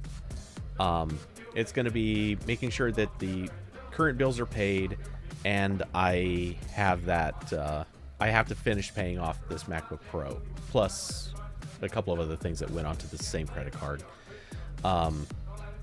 And once that credit card is paid off, then I'm basically like in the clear. I don't have any debts besides just having to pay regular bills. So I will be happy with that. But yeah, I have a funny feeling this coming year is going to be pretty expensive.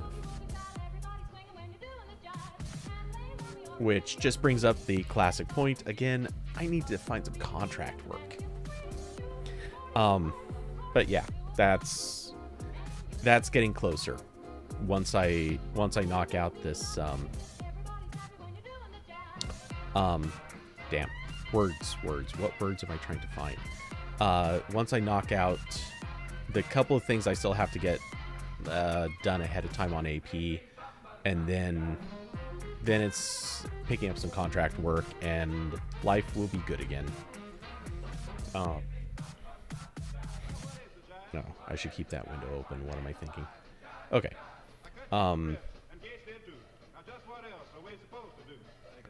All right. So, let's see. By the way, if anyone wants to bring up topics, please do so. Not to keep this on, questionable topics, but today has been a very COVID strong day. Let's see. In case anyone missed it,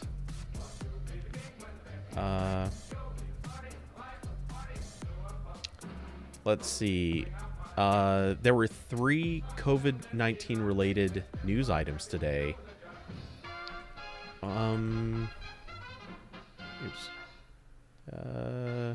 Pulling up each of them really quick.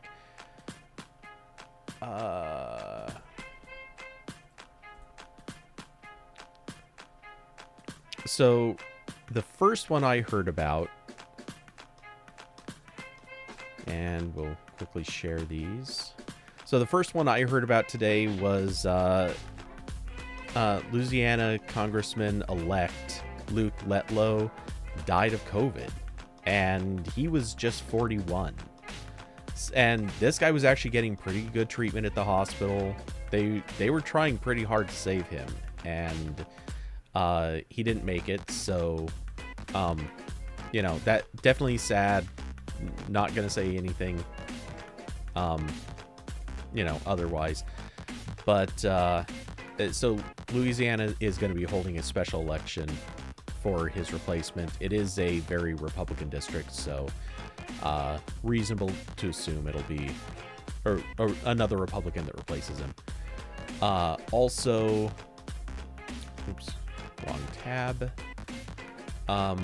Also passing away is Dawn Wells.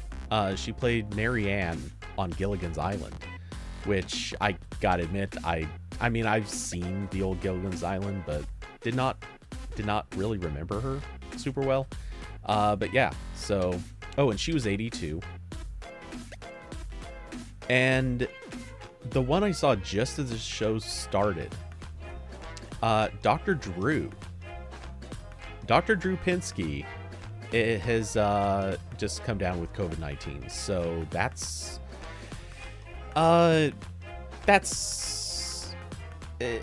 unfortunate. I always liked Dr. Drew, but though I guess he's not exactly had the winningest opinions the last couple of years. But yeah, so don't really know where to go off of that, but I found it interesting that these three all popped up the same day as relevant stories. Let's see, beside him, you're getting 1,200 because of the daughter, which, yeah, makes sense.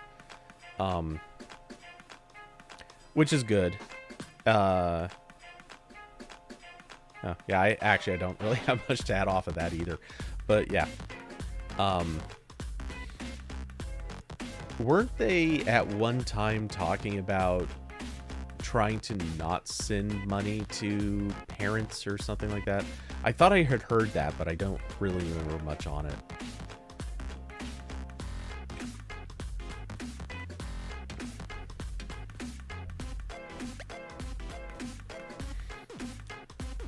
Okay, anyway, so trying to think, what were some of the other hot topics for the day? I doubt any of you guys care too much about the FAA changes, because not the most interesting story, and in truth, actually almost kind of a dull story. But funny enough, a lot of misunderstandings in what's actually happening. Let's see.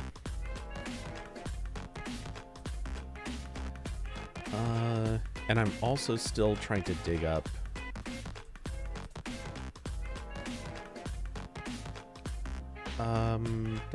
where is it? I still want to find out what that camera's processor was. Because I have a funny feeling it's...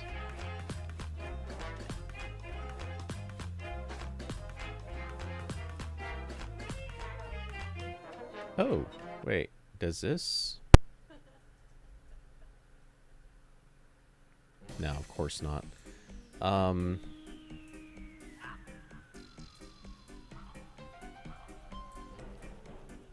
Yeah, of course. Okay, so... I'm not actually sure what's in... Oh, wait. Do we have it here?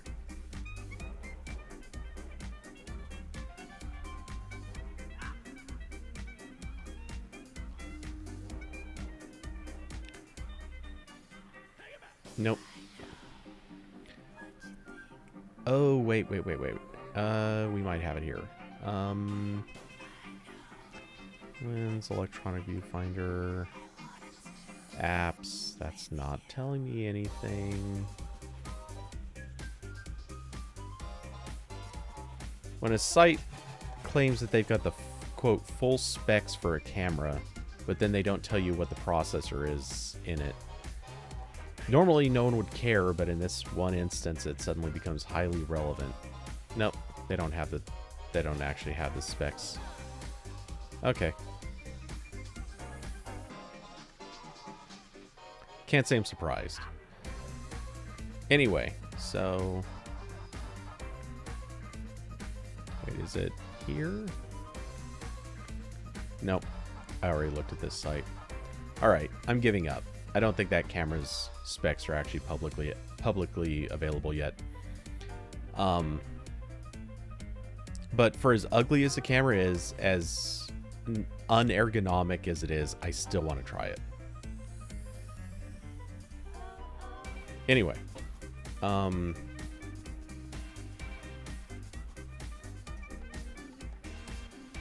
okay, and again, like I said, unless someone wants to talk about the drone stuff, I don't think most of you guys are going to be interested. So what else has happened this week? At this point, I feel like I'm gonna be opening up the news stream and looking for things that have happened.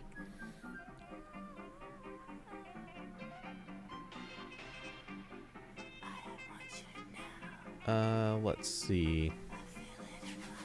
This, by the way, is the challenge that comes with a between Christmas and New Year's week, or really almost anything in December. So little news happens during these weeks. You know, we always get stuff like software updates are coming out. We get, you know, a lot of reviews. We get usually a little bit of news about like apps that are getting updated. A lot of times because the developers finally have a whole bunch of free time, in plenty of cases because like they're coming out of college or something like that. Wait, really? Man, AP has posted very few articles since this morning.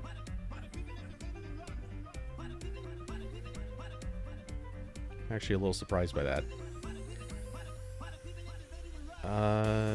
So yeah, anyway. Also, no conversation in the chat room. Is that correct? Yep. Okay. Let's see what else has happened, though.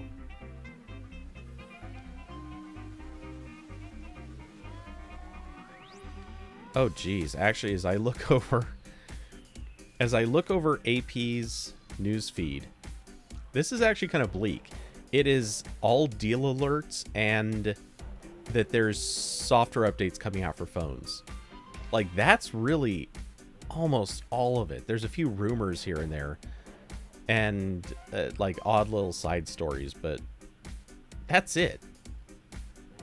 It's actually weird to me. So anyway, a couple days ago, just because I see this, a couple days ago, I did cover LG is announcing a new refrigerator that's going to have voice commands so you can open the door. Look, I know it's dumb and gimmicky, but I totally wish I could get that. Because I love the idea of just being able to, like, be cooking, tell your fridge to open the door, and you just reach in and grab something. I don't want to have to clean my hands before touching the door. I don't want to have to clean my hands after touching the door. I would love the idea of being able to have the door open for me, reach in, grab something, maybe kick the door closed, use your elbows, something like that. Like, at that point, it's fine, but you can't open the door easily that way. So, I want this. This is the thing we need.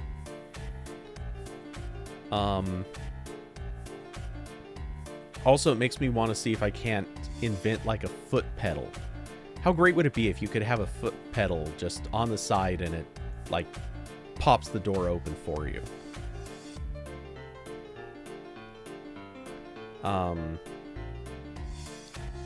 Does it have voice authentication? I have no clue.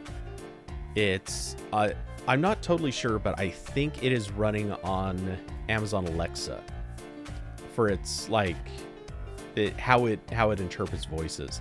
So presumably whatever Alexa supports, you can do that, but I don't know that I'd bank on anything.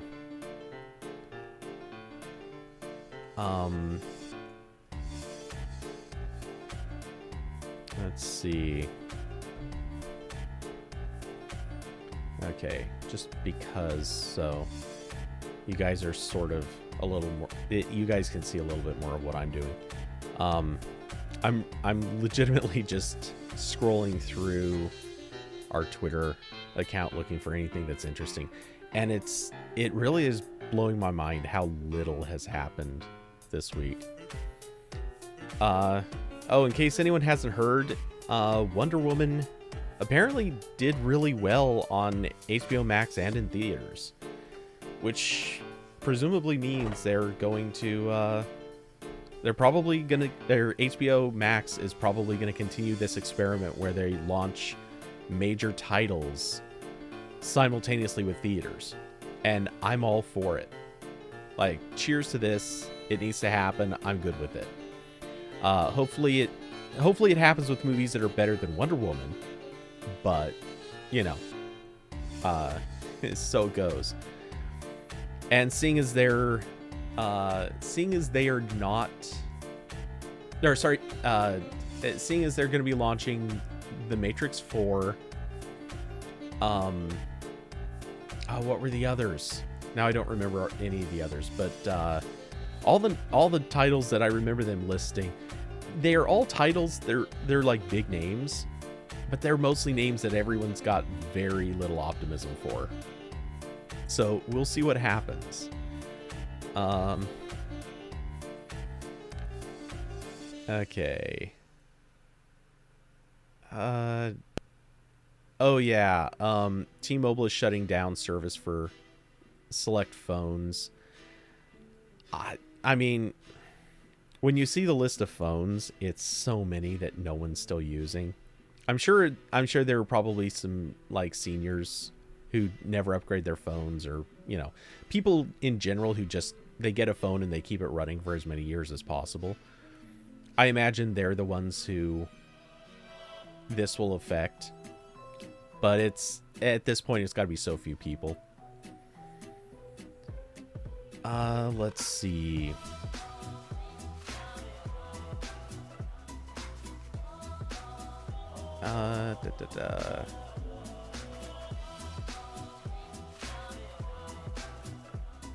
I just saw that hero image like a couple pages up. Jeez. We do have a bad habit of reusing images on AP.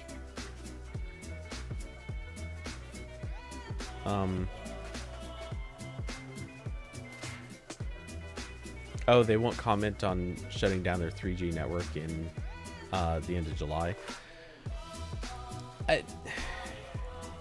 My feeling is, and I'm just wild guess here, not based on anything, I kind of wonder if that's because they're going to keep it running for specific purposes, but they're just maybe shutting it down for consumers. My guess is that they'll probably keep it running for like my guess is they'll probably keep it running for things like government, or maybe they have some contracts for certain types of utility vehicles that will continue running on 3G. Something like that. I could see them keeping it open just for those limited purposes, but otherwise kill it for the rest. And that would make a lot of sense. Because let's say, for example, maybe you've got I'm just totally random thing. Imagine like police, fire, ambulances, anything that has like location tracking built into the vehicle. I bet a lot of that stuff still runs on 3G.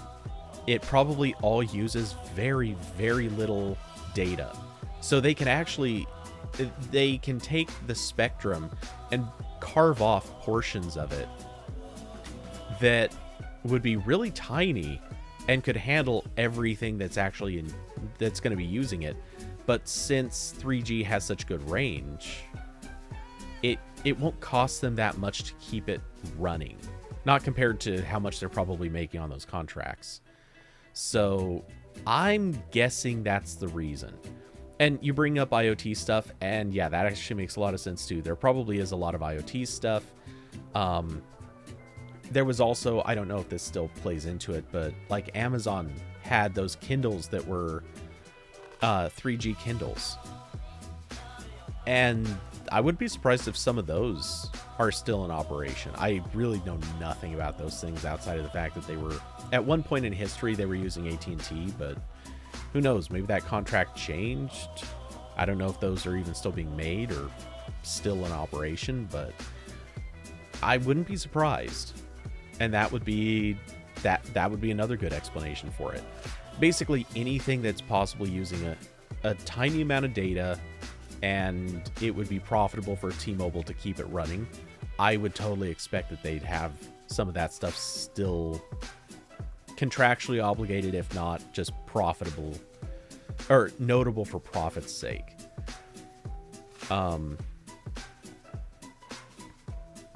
Let's see. I know it's super interesting as I scroll through looking for good topics.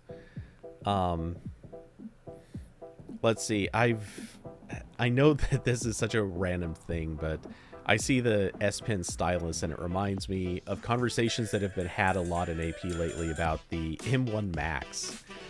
There are a few people who are looking at picking up M1 Max, including at least one person who's never used a Mac before. And it has kicked up various topics about things that support various types of styluses. I've of course mentioned that I wish they'd support the Apple Pencil on the MacBook Pros. And part of it was also talking about Samsung's tablets, or sorry, not tablets, but the Samsung, what are they, Flex? I think that was the name that he said, which do support the S Pen. So, yeah, a lot of little topics in that neighborhood.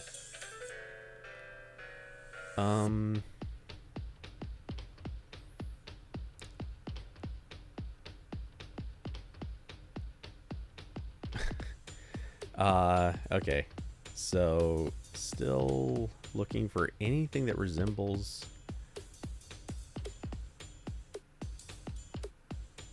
Huh. Okay. Oh, okay.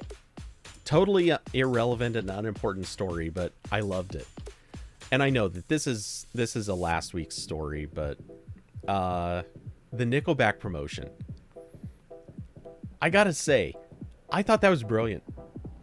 It's taking a song that obviously that a lot of people recognized. It played on it perfectly. Granted, they didn't perform it very well. it was awkward in like just how poorly the song was like reframed, I guess. But but whether you like or hate Nickelback, you were bound to really notice this ad. It stood out so much. It was so over the top.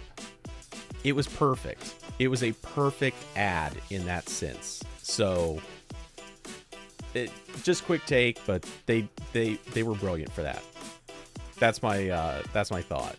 They were brilliant for doing that ad.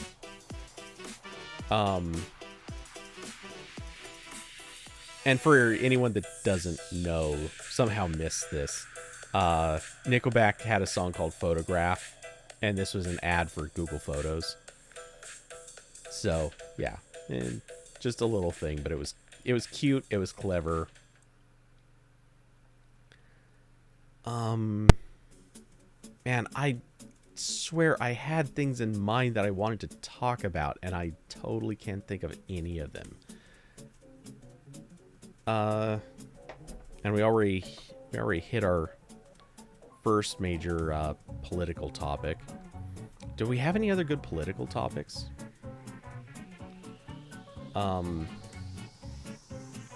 Because this has been such a weak forum. But I can't. I mean, I'm really curious what's going to be happening with the Georgia runoff. I think that right now is the only thing that's actually truly interesting. There's also the lawsuit against Pence. I'll definitely hit that in a second. But the Georgia runoff, I find it so bizarre that we're facing this situation where it's not going to swing fully one way or the other. Right now, the polls are suggesting we're going to get one. Not sure why I'm suddenly coughing, but 1 second.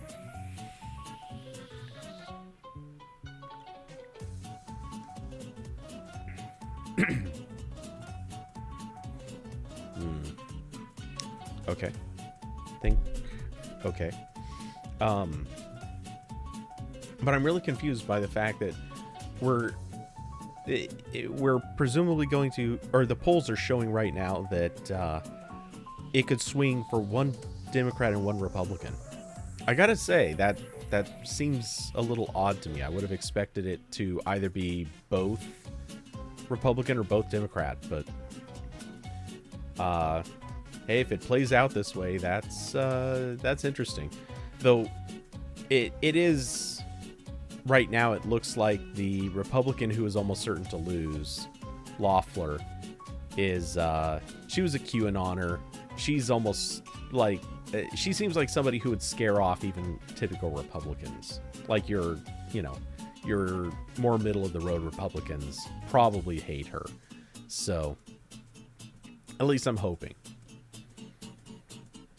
And that would kind of explain it. Though I'd much rather see both Democrats, obviously. And did you guys hear about Pence? This lawsuit against Pence. A Texas governor is suing Pence, a Texas governor and apparently some Arizona electors. I'm not sure I fully understood that part of the story. But they have filed lawsuit against Pence, aiming to force him to throw out certain states and just outright give the election to Trump. Which, when you think about it, that means that we have a Republican congressman in Texas who knows so little about how elections work that he thinks that this is possible. So when the Senate meets on, I think it's the 8th? Now I don't quite remember the days. Anyway, when the Senate meets to carry out the count of votes, this is a purely this is totally formality. It has no actual meaning in terms of like making a decision. Technically, it does open the floor for people in the House and Senate to like raise an argument against the count, but Pence does not actually have any power during this event. It is purely ceremonial. So it's no different than getting up and reading a script. So all he's going to do is get up, literally just physically count votes, and people basically just agree that this is a thing that's happening. So this lawsuit is aiming to force him to not do a ceremonial act that he's just obligated to go and do in its most generic form. Oh boy. And somewhere out there is a lawyer who drafted the lawsuit, and the lawyer didn't know this either. They had to be this ignorant of how things work. I mean, I'm not an expert on the Constitution. I'm not an expert on civics. And even I know that this was a purely ceremonial thing. It makes me wonder, how is it that we have somebody in Congress who could have just found out how this works, and then a lawyer who presumably didn't bother to know it either, or I don't know. I can't explain it, but I don't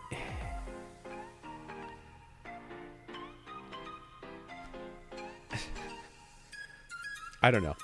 It's sort of like suing somebody for using their turn signal when their car just automatically puts on the turn signal for them. It's possibly the stupidest thing ever. But hey, so it goes.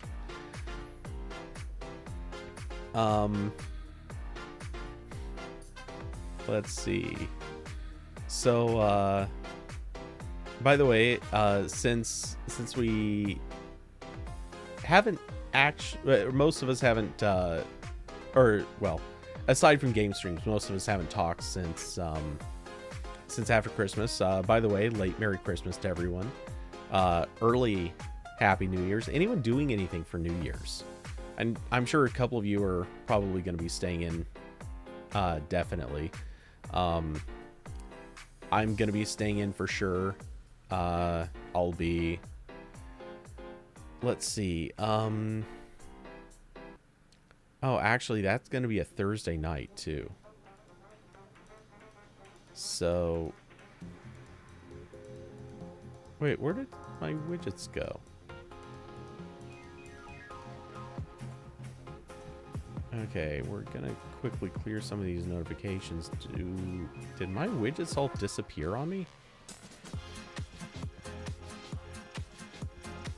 That's a little annoying. Where did they go?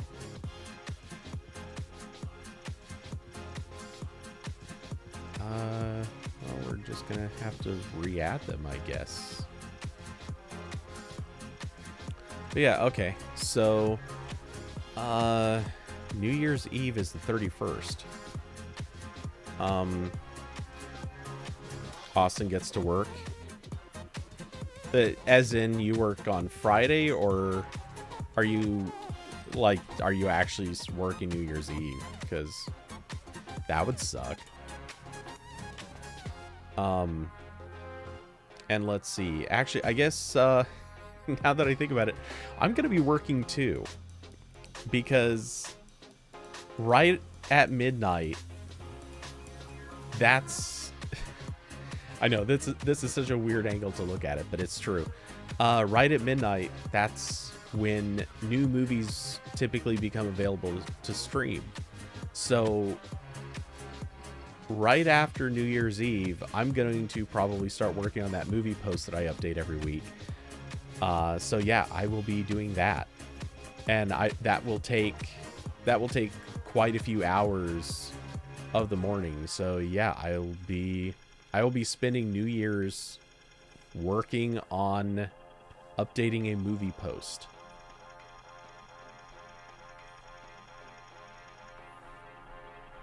That's a bleak tale.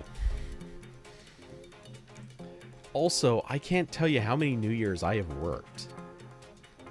Like, actually, during New Year's. I have worked a lot of them. I've done it a few times as a bartender. Bartender, bar back. At least once in development. But like software development, I've worked during New Year's Eve.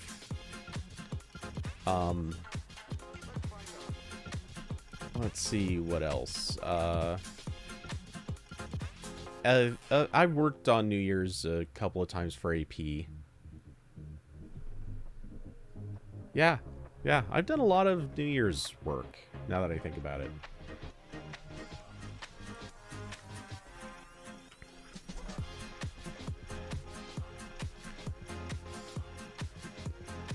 Let's see, what else do we have?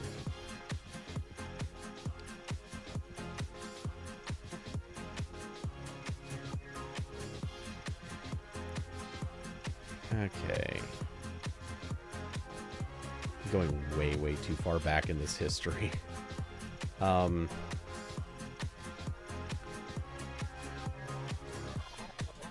Ooh. You have contracts that require you to be available in lab.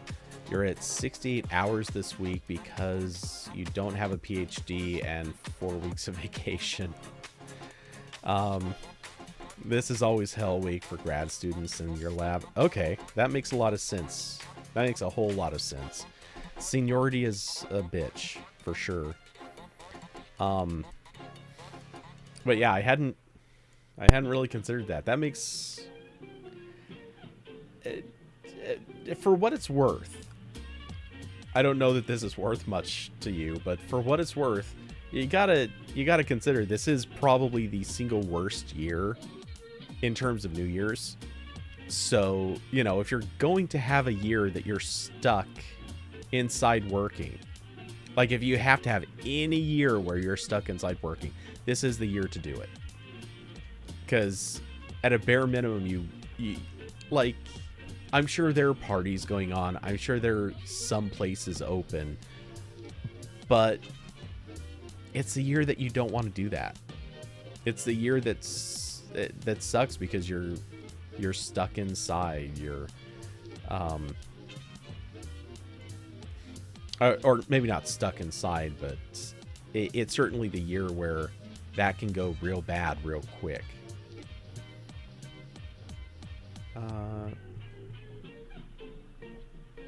Wait, now that I'm looking at it, what is happening with my webcam? It's chopping off really tight right there. I can't lean very far at all before that's the edge of it, and that's not where it is in the other view. What is happening? Yeah, it's fine right there. So I must be cropping for no good reason. On the... I am.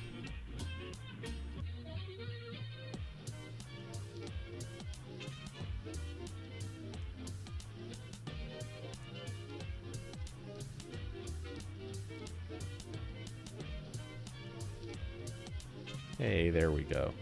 Wow, why was it cropped that far?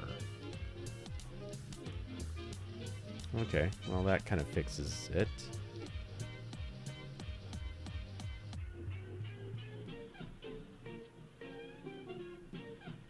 Okay. And there we go. Little fixerated.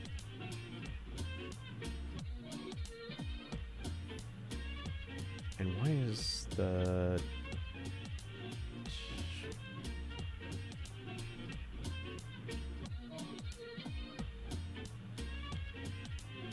What the fudge?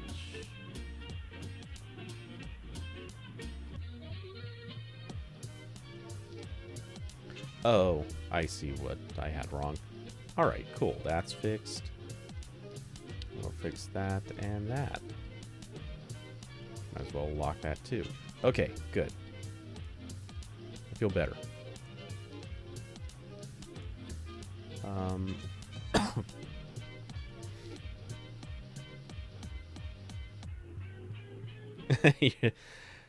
you're lame and don't do anything on a normal year.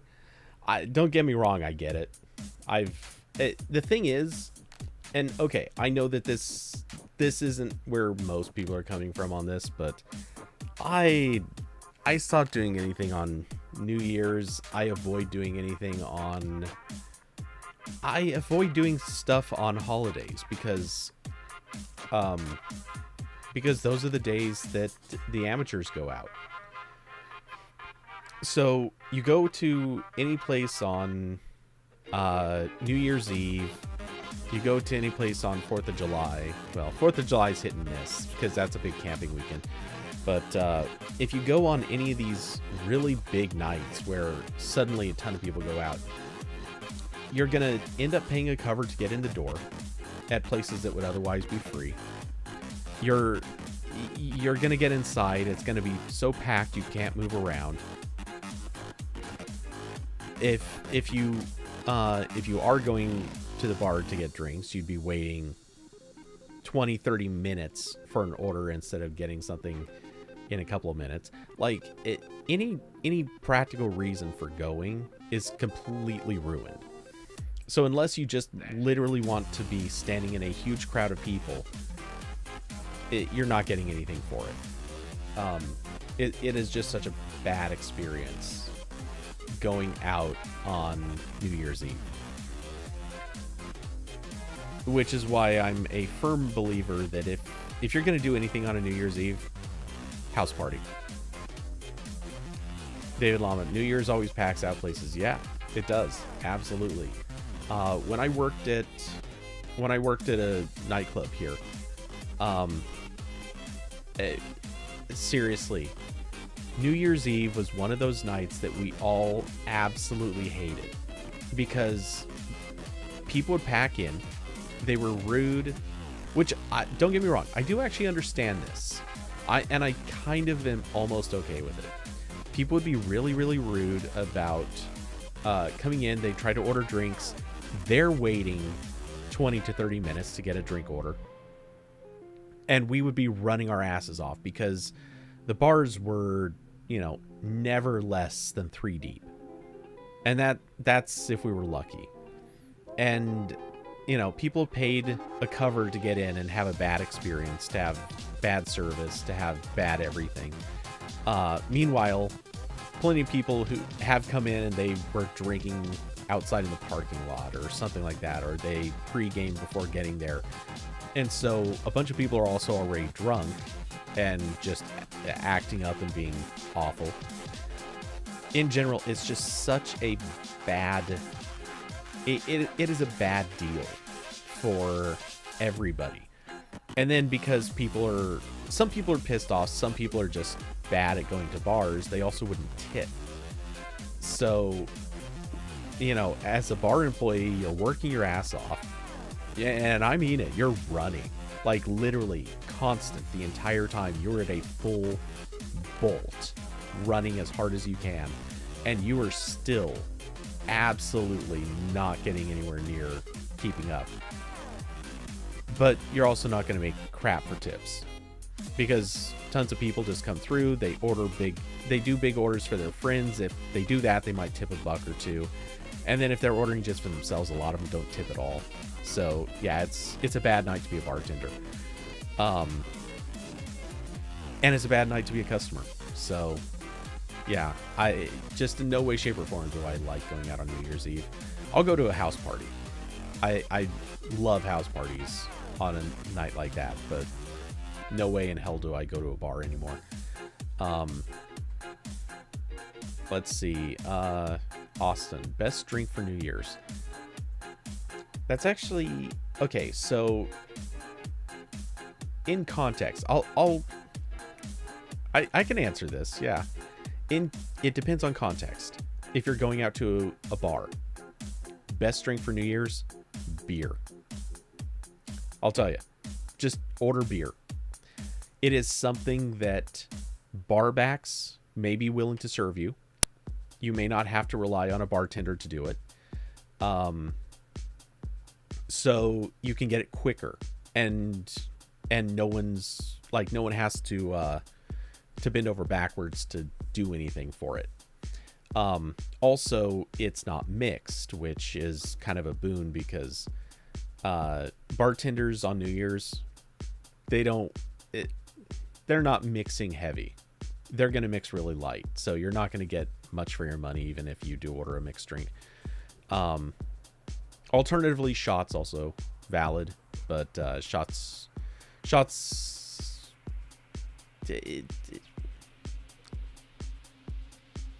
I don't know. Shots, that at that point, are you calling it a drink or are you just aiming to get drunk? When I think of drink, I'm thinking of something that you're going to have to sip on, or keep your throat wet while you're talking or whatever. Anyway, so yeah, if you're at a bar, order a beer on New Year's Eve. It is by far, I don't like beer, and I will even stand by the argument you should probably just order a beer. David Lama tequila. But yeah, if you're gonna order shots, like basically any shot, ideally something that's not mixed. And depending on where you live, which this brings up kind of the next topic, outside of a bar, don't ask for this in a bar, but outside of a bar, assuming you live up north, warmer drinks. I mean, legitimately, if you're not going to a bar, you're probably at a house party or something like that. I would say make like an Irish coffee, make let's see, I don't really know what it would be called, but hot chocolate and like rum or whiskey, something like that. Honestly, like anything in that neighborhood is probably actually a good idea because, warm drink. If you're definitely going to be staying inside, and you're staying reasonably warm, or if you live in an area that just happens to be warm or a comfortable temperature, you can always go with the classics like champagne, but I gotta admit, champagne never really my thing. But hey, at the point where you are inside but not in a bar, presuming that you aren't around a huge crowd of people, and you can choose whatever the hell you want to make, then my suggestion at that point is make whatever the hell you want to make. Forget the fact that it's New Year's. You don't need to drink anything specific to New Year's. Just make whatever you want to make, because there doesn't need to be a theme for New Year's.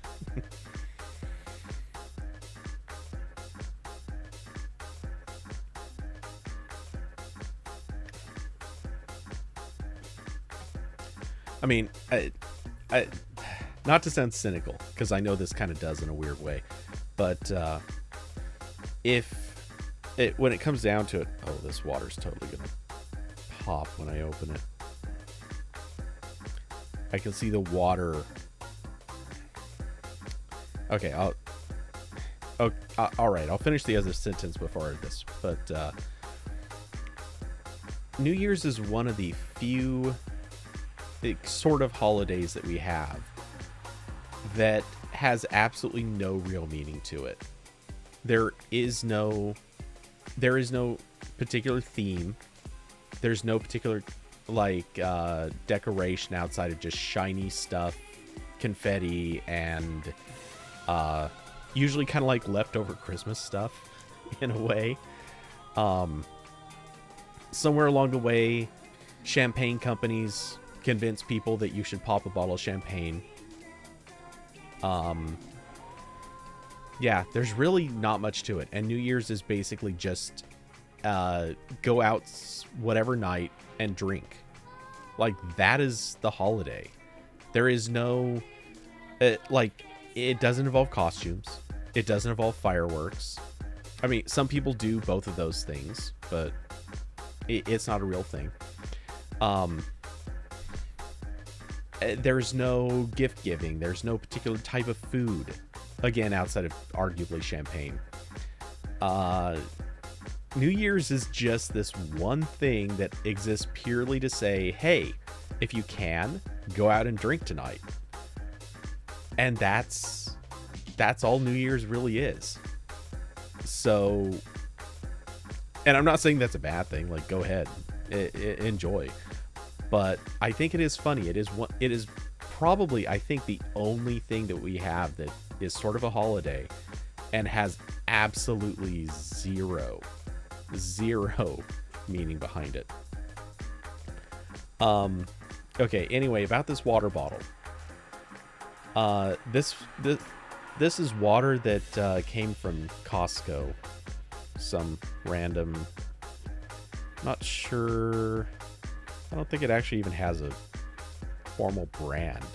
Anyway, it's just some alkaline water. Anyway, sitting perfectly flat on the table, I can still see water clinging to the top of the cap because it is so full. So as soon as I open this thing, it's probably going to make not a bad mess, but just enough of a mess. So here goes nothing. Oh, wait, did I do it perfect? I did. There's just enough suction in the water, or inside of the bottle, that it pulled the water back down. Hold on a second. I gotta sip a little off the top.